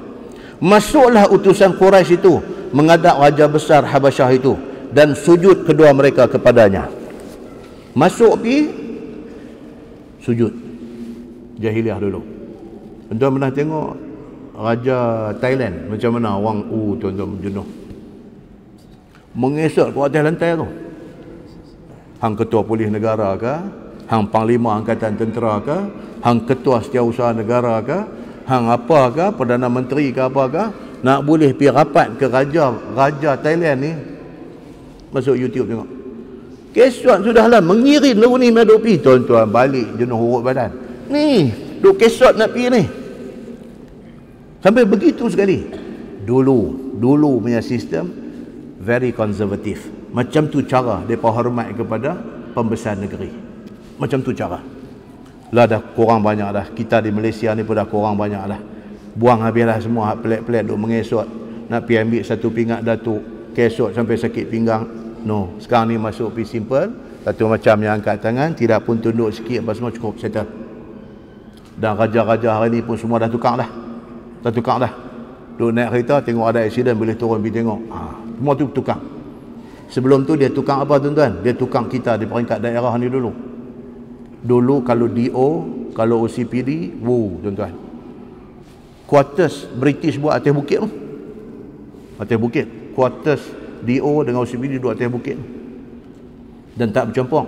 Jemaat dia turun main semayang, lain pada tu kira tak jumpa. Depan ni Dewa Bukit Seguntang. Dulu lah nombor. Pasal apa? Orang dah semakin faham Islam. Mereka sendiri turun main bercampur dengan orang ramai semua. Campur. Lah ni di Malaysia ni alhamdulillah dia dah sampai tahap apa? Raja-raja. Dah macam tu dah. Turun. Duk naik kereta ni dengan escort dengan apa, tengok ada accident, dia suruh driver berhenti, driver pun calling kat rider semua berhenti, dia turun pi tengah hujan, tengah apa pun dia berjalan pi, ada divider dia langkah pi balik sana pi, selfie pula dengan kawan accident tu. Nampak tuan? Alhamdulillah. Raja Najasyi dulu, puak ni pi jumpa dia, mengesot nak jumpa dia ni, sujud kepada dia. Sebagai nak tunjuk besarnya raja itu, seraya menyembah, katanya, ya tuanku. Adalah patik kedua ini daripada Quraisy Makkah menyembah di bawah qadam tuanku. Qadam ni maksud apa tuan-tuan? Qadam, qaf dal mim. Qadam ni maksud tapak kaki. Kalau kita ni bahasa apa? Batu jemala lah apa macam-macam kan. Ni depa ni di bawah tapak kaki tuanku, kami sembah ni. Dan kaum Quraisy semuanya banyak-banyak terima kasih kepada tuanku dan menyambut apa kurnia daripada tuanku kepada negeri kami. Mai duk Jack ni, Raja Najasyi ni. Dan semuanya kasih sayang kepada tuanku, kekal kiranya tuanku di atas kerajaan selama-lamanya ni. Tu dia punya ayat mukadimah dia, macam tu punya bagi, cantik punya angkat. Maka patik semua mempersembahkan sikit tanda ingatan ke bawah qadam tuanku, ke bawah duli tuanku, iaitu adalah orang-orang Mekah yang datang pindah daripada Mekah ke sini. Semuanya itu kaum atau pengikut satu orang pembohong di negeri kami. Dia start dah. Dia start dah garam kunyit dia nak lumuk, dia bawa keluar jarum karat dia nak bagilah. Dia habang dekat Raja Najasyi, kami main ni sebenarnya pasal apa? Pasal ada satu kumpulan daripada negeri kami, depa ni sudah sesat. Depa ikut satu pembohong dua ada di Mekah tu. Depa sudah mai ke negeri tuanku ni supaya depa ni tak bawa coronavirus. Kami minta tuanku serah balik depa ni kat kami pergi settle depa ni. Cara dia masuk tu, mengaku diri, orang yang pembohong ni mengaku dirinya Rasulullah, maka tiada patik turutkan dia. Kami kebal, kami tak ikut orang gila ni yang nama Muhammad ni, kami tak ikut dia. Tapi orang-orang yang dungu bodoh ni, hak 80 orang main ni, depa ni dungu dan bodoh, depa ni ikut pembohong ni, depa ikut Muhammad ni. Dan telah kami picikkan dan sempitkan tempat kediaman mereka itu. Bagi report dekat Najasyi, tuanku, kami dah buat apa dekat depa di Mekah ni? Kami boikot depa. Kami dah boikot dah depa ni. Kami jadikan hidup depa ni sempit dan hal kehidupan depa ni sampai tiada ada siapa pun orang-orang patik masuk kepada depa, dan depa juga tidak boleh masuk mai kepada kami semua. Kami boikot depa. Boikot. Kami tak benarkan ada hubungan di antara kami dengan depa ni. Macam Saudi buat dekat siapa lah ni? Dekat Qatar. Dekat Qatar, dekat Yaman. Saudi buat dekat depa. Qatar ni dia antara negara Islam yang maju tuan-tuan. Tuan masuk dalam internet, cek tengok top 10 apa ni syarikat penerbangan dunia. Top 10. Qatar Airways ni dia antara yang top di atas ni. Dia pun negara maju. Saudi sudah tak berkenan dekat mereka, boikot mereka. Sampai terbang Qatar lah ni, jangan kata nak turun di Saudi tak boleh, lalu ruang udara pun tak boleh tuan. Dia buat perangai dulu ni, dia boikot, dia nak bagi susah kawan tu. Tapi Alhamdulillah Qatar boleh hidup. Okay? Bila Malaysia buat KL Summit, Qatar main lagi bengang, lagi menyala mereka. Itu dia punya sejarah, dia punya politik dunia, dia punya iklim, dia sudah jadi macam tu. So, kafir musyrikin Makkah ni, dia pasal boikot orang-orang yang ikut Nabi Muhammad ni. Maka duduklah mereka itu di dalam sengsara, lapang, dahaga dan sebagainya. Dan dia kata apabila mereka ni dah duduk dalam keadaan susah macam tu, mereka mai ke negeri tuanku ni, nak minta perlindungan daripada tuanku, dia kata. Dan daripada kalangan hak mai ni, ada seorang, dia ni saudara sepupu kepada Muhammad yang mengaku jadi Nabi ni. Dia pun ada dalam negeri tuanku lah ni. Ni bagi report kepada Najasyi supaya jika sekiranya tuanku serahkan mereka itu kepada patik, dapatlah kami menyelesaikan hal kami dengan mereka ni. Itu dia sampai macam tu. Baik, masalah dia kata sembah utusan Quraisy itu kepada Raja Besar Habsyah itu, ya tuanku, bolehkah patik memberi keterangan lagi atas kehodohan perangai mereka ni? Lagi garam duk lepas lagi. Dah bagi tadi pun dah garam dah cukup masin dah, tambah lagi. nak perburuk betul-betul ni sahabat Nabi 80 orang ni, nak perburuk betul-betul supaya Raja Najasyi ni dengar-dengar ni, panggil mai depa ni, ikat 3 selungguk 3 10 ringgit, hantar balik. Jangan bagi duduk dalam negeri dia. Tujuan depa macam tu. Iaitu apabila masuk mereka itu menghadap tuanku, tidaklah mereka itu akan sujud kepada tuanku. Dia habaq dah. Dia kata tuanku tak percaya, tuanku arahkan pi tangkap depa buat mai, tengok depa masuk sekali lagi. Depa tak akan sujud kepada tuanku. Dia kata begitu. Maka seperti orang yang lain sujud, kami ini kami masuk, kami hormat tuanku, kami sujud. Depa ni sekali lagi tuanku tak percaya, panggil depa mai. Depa tak akan sujud kepada tuanku. Tengoklah kalau tak percaya. Cakap. Okey, tuan-tuan nampak tak? Maka Raja Habsyah pun memanggil orang Islam itu kepadanya. Maka mailah mereka itu dengan berketuakan kepada Ja'far bin Abi Talib radhiyallahu anhu. Dia suruh pasukan keselamatan dia pergi cari, dapat depa ni 80 orang. Okey, Najasyi nak jumpa. Najasyi nak jumpa. Ja'far bin Abi Talib terus kata dekat orang ada depan dia ni. Okey, dia kata raja panggil kita pergi. Memang kita pun nak jumpa dia, tapi kita tak dan lagi nak pergi. Ni dia dah panggil, jom kita pergi. Hampa semua jangan cakap ana khatibukum, aku yang akan bercakap. Tak mau buat ramai-ramai bercakap ni, tak mau. Macam kita lah, kita ni alamak punya ramai pakai nak bercakap tentang satu-satu isu. Main isu Abang Jad, alamak ulasan ni macam-macam. Dia ni nak bercakap, dia ni nak bercakap, dia ni nak bercakap, jadi tak cantik. Tuan-tuan yang berbahagia, sahibus samahah, mufti wilayah persekutuan dah bagi satu cantik punya statement, orang lain keep quiet, pakai hak dia cukup. Cukup. Lagi ramai bercakap, lagi jadi dalca. Ni kata dia ni umrah tak sah, dia ni kata dia ni punya umrah tak apa, boleh bayar dam saja. Dia ni kata, orang dengar apa benda ni hampa ni? Soal hukum pun hak bercakap pun bukan calon-calon orang, tapi pasal apa tak sama soal hukum. Dah betul-betul lah ni umrah dia sah ke tak sah, orang dah jadi macam tu. Tak mau tuan-tuan. Kita just abang apa yang dia buat tu tak betul. Pasal apa tak betul? Pasal di sana ada hadis Nabi melaknat orang yang macam ni, dan perbuatan itu haram, tak boleh buat. Soal tu dia dengan Allah, that's it, full stop. Tak mau banyak-banyak, tak mau banyak-banyak. Kita ada seorang mufti yang berwibawa, dia dah buat satu statement cantik, dia dah bagi mukadimah dia, dah cerita, dia buat main hadis, dia buat main apa, dia dah bagi satu rumusan kepada isu ni, cukup yang tu. Jangan lambat nampak mikrofon main kita, jangan, tak usah. Tak. Allahu Akbar tuan-tuan. Susah. Sebab apa? Kita nak satu yang jadi confused kepada orang ramai. Nah, muslimin dan muslimain dah rahmati Allah sekalian. Baik. So, Ja'far bin Abi Talib dia kata dekat rombongan 80 orang ni, Najasyi panggil, kita pergi. Dan memang kita pun nak jumpa dia. Sebab apa? Sebab Nabi suruh kita mai menghadap dia. Ana khatibukum, aku akan bercakap. Hampa semua diam cukup. Aku seorang bercakap. Apabila sampai orang-orang Islam itu ke pintu balai orang besar Raja Habsyah, maka Ja'far bin Abi Talib pun berkeriau di pintu. Dia kata keriau. Zaman tu tak ada bel apa semua, lucing pintu apa semua tak ada. Dia main lagu tu. Minta izin untuk masuk menghadap. Katanya minta izin untuk masuk nak menghadap. Apabila didengar oleh An-Najasyi, Raja Habsyah itu akan keriau itu, maka ia pun menitahkan kepada biduannya, dia punya pegawai istana dia. Siapa duk riau di luar ni, pergi tengok Ustaz. Pergi tengok cara-cara dulu lah. Aduh, pergi tengok. Ni dia pergi cari. Okey, panggil masuk. Masuk menghadap dia. Bila sampai di depan tu, masuk mai, sungguh tak sujud sungguh. Tak sujud sungguh. Macam yang disebut oleh garam kunyit tadi ni. Dia kata depan ni mai, depan ni tak sujud. Mai tengok apa jadi? Tak sujud sungguh. Okey, satu poin.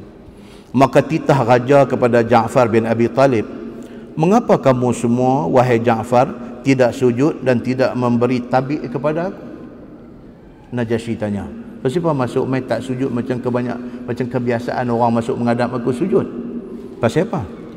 Sebagaimana orang-orang lain dok buat. Kata Ja'far, kami tiada sujud melainkan kepada Allah, Tuhan yang menjadikan Tuhan dan kerajaan Tuhan. Tu dia jawab macam tu. Kami hanya sujud kepada Allah. Allah tu siapa? Allah tu adalah Tuhan-Tuhan dan Tuhan yang bagi kerajaan ni kepada Tuhan. Jawab lagu tu. Pada zaman dulu kami memang sujud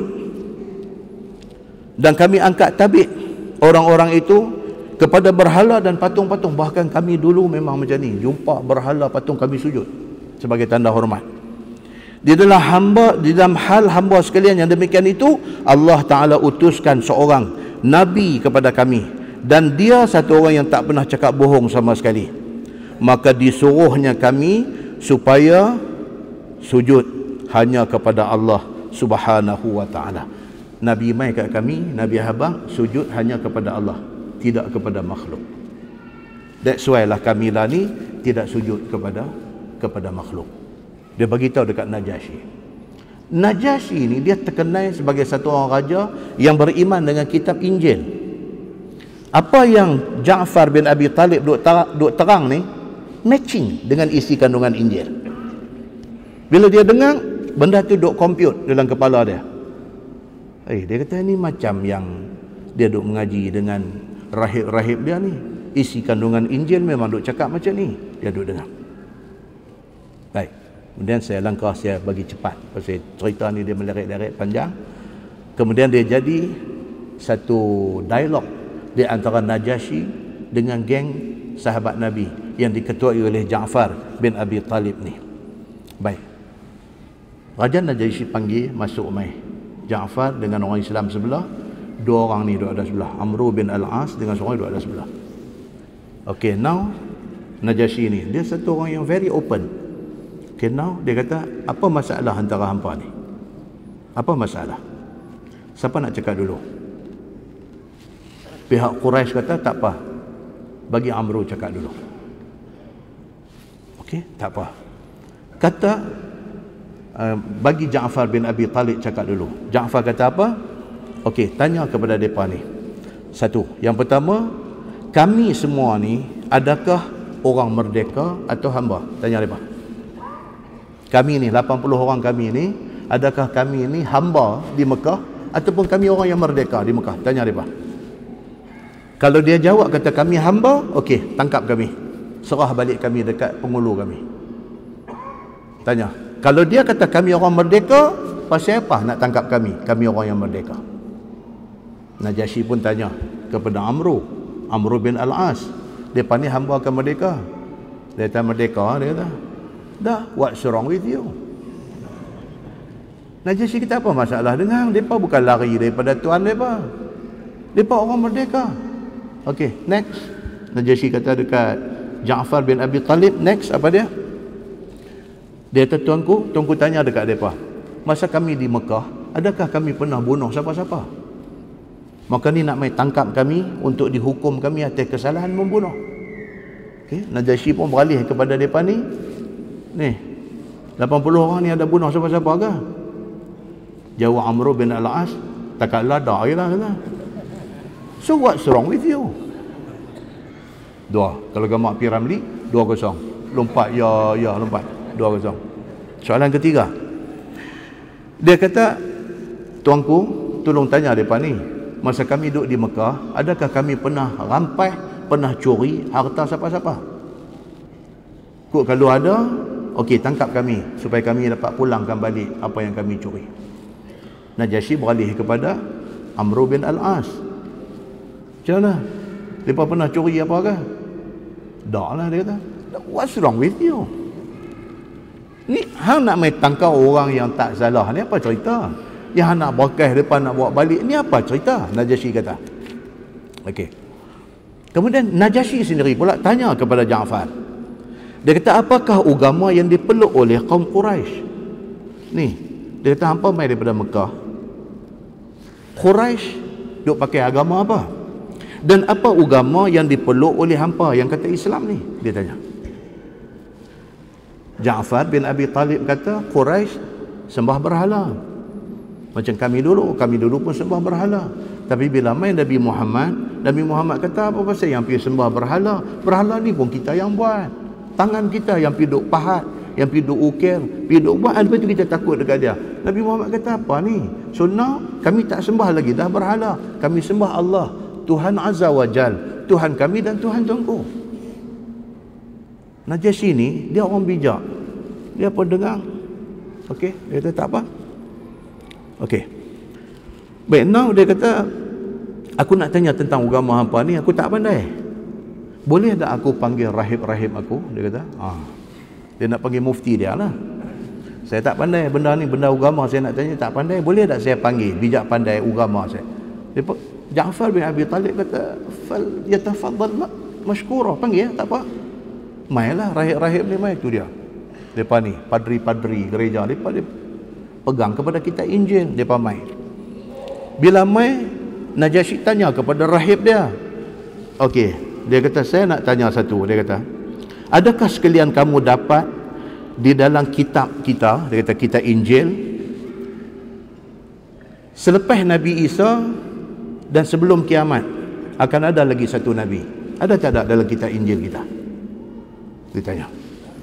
Jawab rahib-rahib dia, exactly. Dia kata dalam kitab kita beritahu selepas Isa akan mai satu Nabi, nama dia Ahmad ataupun nama dia Muhammad.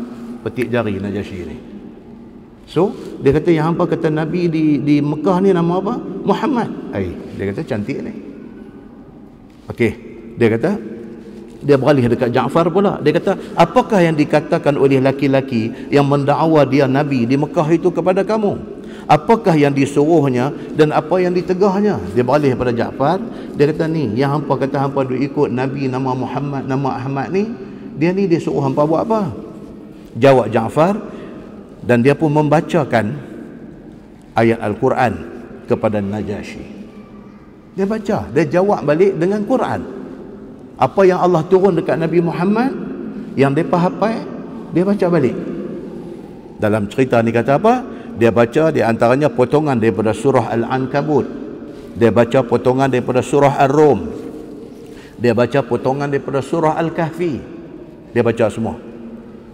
Najasyi dengan rahib-rahib ulama-ulama dia ni, bila dengar ayat Quran dibaca oleh Ja'far bin Abi Talib ni, ayat mata derah.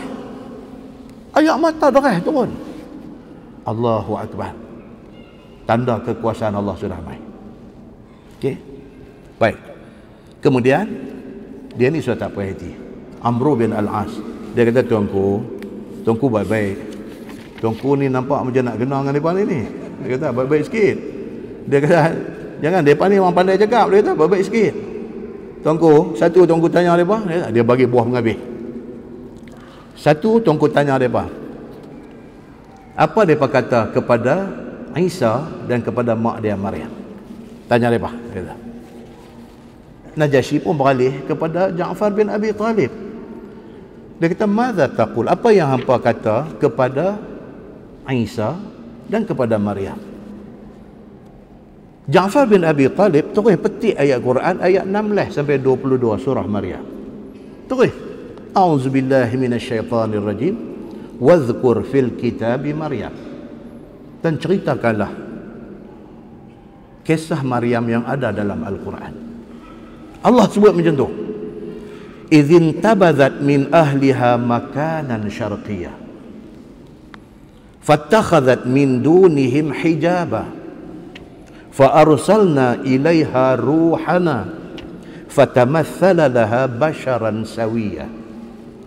Qalat inni a'udzu birrahmani minka in kunta taqiyya. Qala innama ana rasulu rabbik li'ahaba laki ghulaman zakiyya. Qalat anna yakunu li ghulam wa lam yamsasni bashar wa lam aku baghiyya. Qala kadzalika qala rabbuk huwa alayya hayyin walinaj'alahu ayatan linnas wa rahmatan minna wa kana amran maqdiyya. Fahamalathu fantabadhat bihi makanan qasiyya. Tuan-tuan, surah Maryam ni di antara surah yang Allahu Akbar, bila kita dengar dia sedap, tuan-tuan. Ayat tu yang Ja'far baca. Cerita apa? Cerita kata Maryam ni bawa diri dia isolate. Dia bawa diri dia pergi duduk satu tempat jauh pada orang. Tiba-tiba satu hari Allah hantar malaikat Jibril pergi jumpa dia. Bila Jibril mai, Maryam tengok Jibril, dia takut, dia tak kenal. Ni siapa dia ni? Rupa manusia yang dia tak pernah kenal. Handsome, tampan, masuk mai berdiri depan dia. Dia kata, aku minta berlindung dengan Allah daripada hang. Kalau sekiranya hang nak buat tak elok dekat aku, dia kata.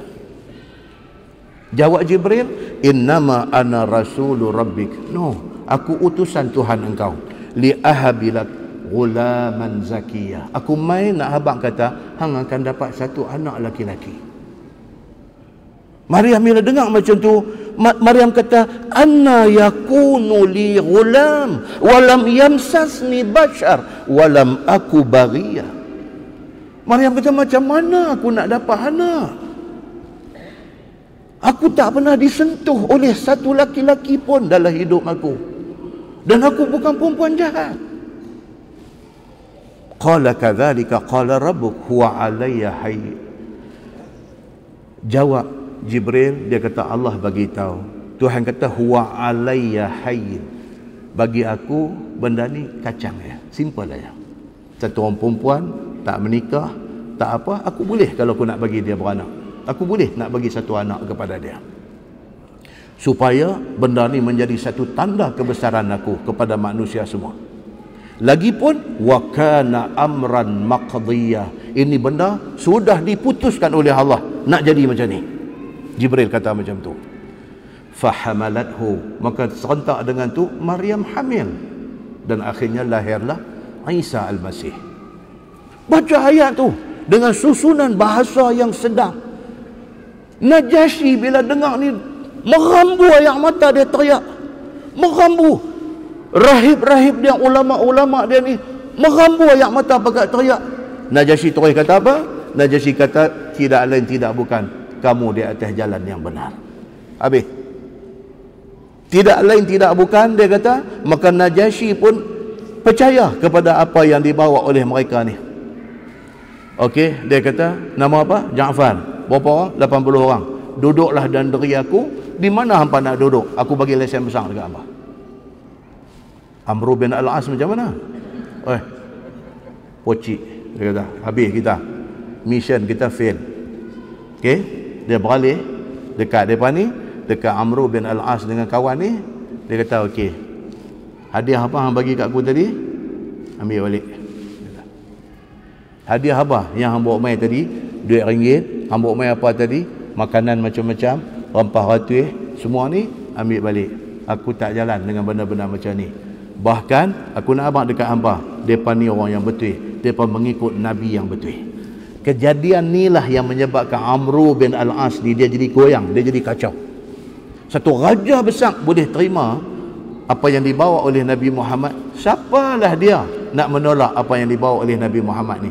Dia balik ni dengan kepala duk fikir benda-benda macam ni. Dan akhirnya Amr bin Al-As ini masuk Islam. Tuan-tuan, ada satu hadis lagi panjang, tapi dah dekat page 10, tak boleh lah abang. Satu hadis lagi panjang ni cerita Amr bin Al-As ni masa dia dekat nak mati. Dia beralih menghadap dinding. Balik ni orang duk mai jumpa, dia tak mau tengok, dia duk beralih menghadap dinding, duk teriak. Ni Amr bin Al-As ni. Anak dia Abdullah bin Amr bin Al-As, juga sahabat Nabi yang hebat. Banyak riwayat hadis. Anak dia kata dekat dia, tu yang kata tak mau cerita panjang tu. Anak dia kata dekat dia, anak dia kata apa? Dia kata, ayah, awak ayah ni kawan-kawan duk main ni, awak ayah tak mau tengok. Dia kata, aku duk teringat aku melalui 3 fasa dalam hidup aku. Fasa yang pertama, dia kata, aku benci dekat Muhammad ni, sampai kalaulah aku jumpa Muhammad masa tu, masa aku benci tu, la qataltu, aku bunuh dia. Itu fasa pertama. Aku masuk fasa kedua, aku jadi orang Islam. Dia kata, tidak ada orang lain yang aku paling sayang dalam hidup aku melainkan Muhammad sallallahu alaihi wasallam. Tak ada siapa dah dalam hati aku, dalam hidup aku yang aku sayang melainkan Muhammad ni lah yang aku paling sayang. Itu fasa 2. Dan fasa ketiga, dia kata aku dilantik untuk menjadi gubernur. Dia jadi gubernur. Aku takut, dia kata, aku mati dalam keadaan duk memikul amanah ni. 3 fasa dalam hidup dia menyebabkan dia ni dekat nak mati ni, dia jadi macam tu, tuan-tuan. Dia fikir ni habis ni, zaman dulu dia macam mana. Dia takut dengan apa yang jadi dekat dia. Nah, wallahu a'lam. Lepas ni insya-Allah kita akan masuk tajuk akan datang, kelebihan Nabi Allah Ibrahim alaihissalam. Kita akan next kuliah. Tuan-tuan baik-baiklah ni doa ada Jumadil berapa? Bulan depan, bulan 3, bulan lagi 1, bulan 4, bulan 5 puasa dah. Ya Allahu Akbar. Masa tuan-tuan tengok masa. Perasan baru kuliah baru mula aja. Nak cuti pula lah. Bulan 5 tuan-tuan, bulan 5 Ramadan dah. Allahu Akbar tuan-tuan. Masa duk jalan ni, masa duk jalan. Yang paling takut dalam cerita masa jalan ni apa tuan-tuan? Paling takut ni, cukupkah bekalan kita? Kalau kata Allah kata okey, time's up, hang dah sampai masa ni, masa macam ni menyeduk laju, kita pun duk rasa tak ada nak buat banyak kebaikan. Tentu Tuhan kata time's up, hang punya time dah habis. Tuan-tuan, bolehkah kita nak balik menghadap Allah dalam keadaan macam tu? Bolehkah? Jadi yang takut tentang masa ni. Okey, so kuliah akan datang insya-Allah, kelebihan Nabi Ibrahim. Tuan-tuan heran tak heran? 25 rasul duk ada, 25 rasul. Kita bila semayang, kita tahiyat, kita selawat Ibrahimiyah, kita selawat Nabi Muhammad, Nabi Ibrahim. Sebab tak sebut Adam, Idris, Nuh sampai Isa, tak sebut. Ibrahim tu yang disebut. Apa istimewa Ibrahim ini? Tu kuliah akan datang. Okey. Apa jasa Nabi Ibrahim ni? Apa jasa dia? Bagi orang yang pergi Mekah tuan-tuan, ibadat haji tu berkait rapat dengan cerita Nabi Ibrahim alaihissalam. Sa'i, Safa, Marwah, Kaabah tu seketui. Siapa yang meletak batu asas pembinaan, semua ni sangkut dengan Nabi Ibrahim alaihissalam. Nabi Muhammad sendiri kata apa? Kalau hampa nak tahu muka Nabi Ibrahim, hampa tengok aku, muka aku macam dia. Allahu Akbar. Kita nanti tengok. Yang kedua, dah gazet bulan lepas, tak dah baca. InsyaAllah bulan depan kita cuba baca. Sumpah untuk defense diri. Sumpah untuk defense diri. Orang tuduh kita dengan tuduhan-tuduhan yang sangat dahsyat. Court kita dah masuk, bercara duk jalan. Kita nak ambil lagi satu option, kita main Masjid Abdullah Fahim sumpah. Kata kita tak buat. Adakah macam ni punya benda berlaku zaman Nabi sallallahu alaihi wasallam? Kita akan tengok dalam bentuk hadis dia. Adakah macam ni sahabat bersumpah di masjid? Dalam zaman dulu, dalam masyarakat kita ni, zaman dulu wallahu a'lam betul tak betul, orang duk cerita dulu. Saya ada kuliah di Masjid Sungai Rambai, Kim Tajam dulu. Saya ada kuliah di situ, baca bab jemaat di situ. Pengurusi masjid masa tu, dia kata kat saya, dia kata, "Ustaz, masjid ni jadi sekali," dia kata. Saya masa tu AJK lah, dia kata. Depan ni 2 orang zaman dulu nak pergi haji, duit nak simpan dulu pos office, simpan duit pos office dulu, pejabat pos dulu. Budak-budak ni duk beli stamp, duk tempel, kira simpan duit kan dulu. Jadi dia tak percaya pos office ni, tak percaya. So dia duk simpan duit bawah bantai di rumah dia. Bila dia nak pergi haji zaman kapal ayang dulu ni, dia pergi jumpa kawan yang dia percaya. "Hang tolong jaga duit aku boleh tak? Berapa ribu ni aku nak pergi Mekah. Aku balik esok pergi balik." Kata okey, tak apa. Pergi balik mai. Jumpa kau ni nak minta balik duit. Dia tanya duit apa? Duit apa? Duit aku bagi hang tolong jagalah. Bila hang bagi? Jangan nak melawak aku tu, dia kata. Duit banyak ribu ni. Dah duit apa? Akhirnya jadi bergaduh. Pergi jumpa tu imam masjid Sungai Rambai, dekat Kelang Pil Cikiteon, Cap Burung Raja Wali dan Menara Kuil. Pergi jumpa tu imam. Zaman tu imam kata apa, aku pun tak macam mana nak selesai apa punya masalah ni. Suruh sumpah dekat mihrab imam. Sumpah. Gang Quran pula lagi junjung. Kan? Kita nanti tengoklah bulan depan ni adakah macam tu punya ritual ada dalam agama. Saya sumpah saya bagi duit kat dia sekian-sekian banyak. Dia ni pun pegang Quran juga kata saya sumpah tu saya tak ambil duit sekupang pun daripada dia ni. Jadi macam tu. Yang confirmnya seorang mesti bohongnya. Sama ada kawah kata dia bagi duit tu bohong atau kawah kata dia tak terima duit bohong. Salah seorang mesti bohong. Cuma dua-dua berani sumpah. Berani. Kan? Walaupun dia jantina lain, dia pergi pakai belagu, dia berani. Ni nak habang dia tu, jenis orang yang berani ni, dia berani. Dia tak kisah. Keberanian dia tu. Sumpah. Tu imam pun telah elok. Dua orang bersumpah ni, aku tak tahu orang ni macam mana. Mesti masjid masa tu lah cerita. Keluar ustaz, dia kata, cuaca cerah ni, terang benderang cerah ni. Kawan ambil duit ni, hak kata dia tak ambil duit ni, saruk kasut sebelah kaki ustaz, dia kata panah lintang mai, pang kata kena, oh jatuh tergedi-gedi mati di tangga masjid. Kata tu kira macam mana ustaz tu? Saya tahu wallahu alam, saya tak tahu. Allah dia nak tunjuk bila dia, itu Allah punya hal. Ada orang buat sumpah apa semua bohong tapi tak dia apa, ada juga. Ada orang buat, Allah bagi jadi sesuatu kat dia. Ini Allah punya kerja. Nah, muslimin dan muslimat ini rahmati Allah sekalian. Persoalannya yang kita nak baca esok, ada tak ada berlaku zaman Nabi macam ni punya sumpah? Pergi di masjid sumpah kata ada tak ada. Kemudian kita akan selit masuk bulan depan kisah li'an yang berlaku zaman Nabi. Li'an ni apa tuan-tuan? Sumpah laknat. Berlaku pada zaman Nabi satu orang nama Uwaimir bin Al-Ajlani. Dia pergi kerja, balik kerja, buka pintu rumah, ada laki-laki lain tengah duk buat projek dengan bini dia. Dia witness, dia melihat benda ni. Ketak dia pergi jumpa kawan-kawan, sahabat-sahabat lain.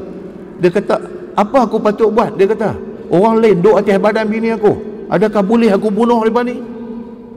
Jangan tanya Nabi. Ini kita akan baca bulan depan.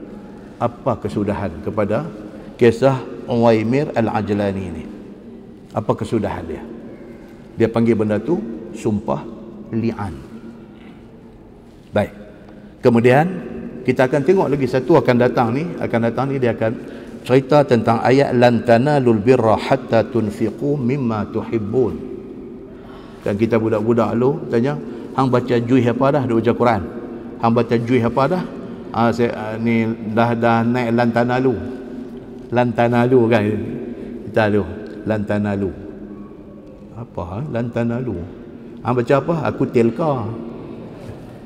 Takkan lupa kot, kita budak-budak lu kan, macam tu lah. Kita tilka lantanalu telka kan. Masa tu hak daripada petua kata kalau anjing mai apa? Dulu punya cerita lah. Alam tarakai fa fa'ala rabb. Jangan duk lajak dia kata. Kalau hang rabb buka dia pak hang. Rabb bagi tutup mulut dia kata anjing tak gigit kita. Dulu punya petua macam tu. Kita ni pun percaya tak kira ni balik mengaji Quran anjing ligan alam tarakai fa fa'ala rabb. Rabb dia duk ligan juga apa cerita ni? Kan? Ini zaman dulu. Jadi cerita ayat lan tanalu ni, lan tanalul birra hatta tunfiqu mimma tuhibbun. Turun ayat tu. Tuhan kata apa? Hang tak dianggap buat baik selagi mana hang tak infak benda hang paling sayang.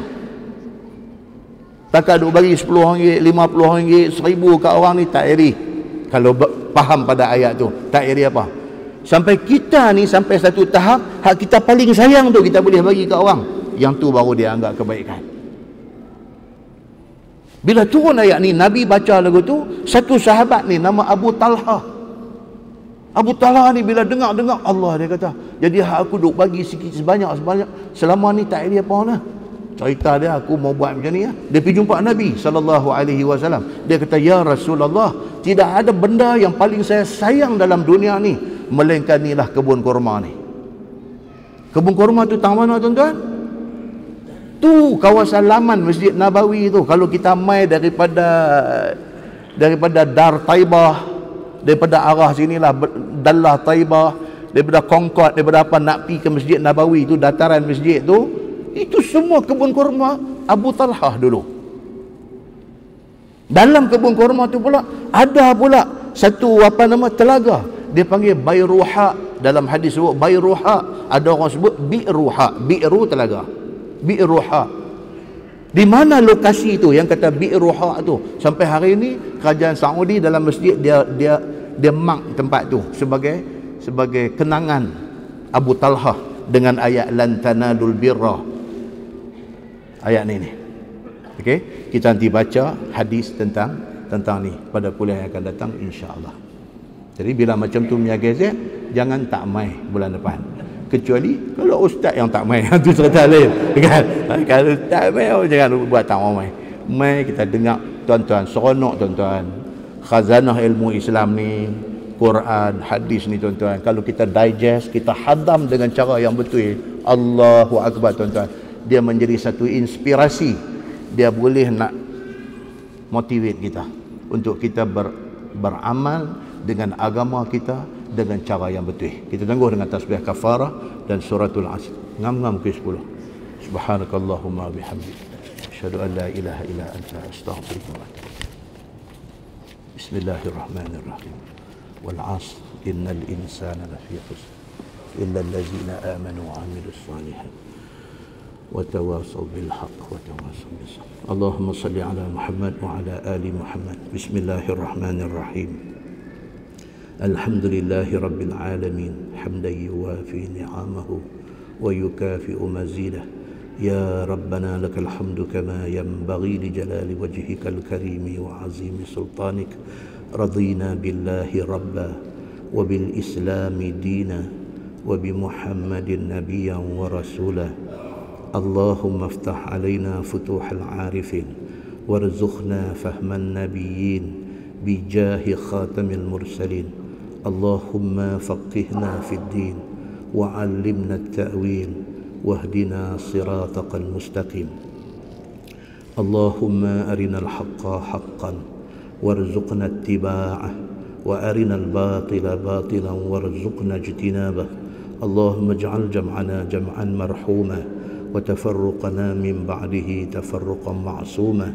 Wa sallallahu ala Muhammad wa ala alihi wa sahbihi wa sallam. Walhamdulillahi Rabbil Alamin.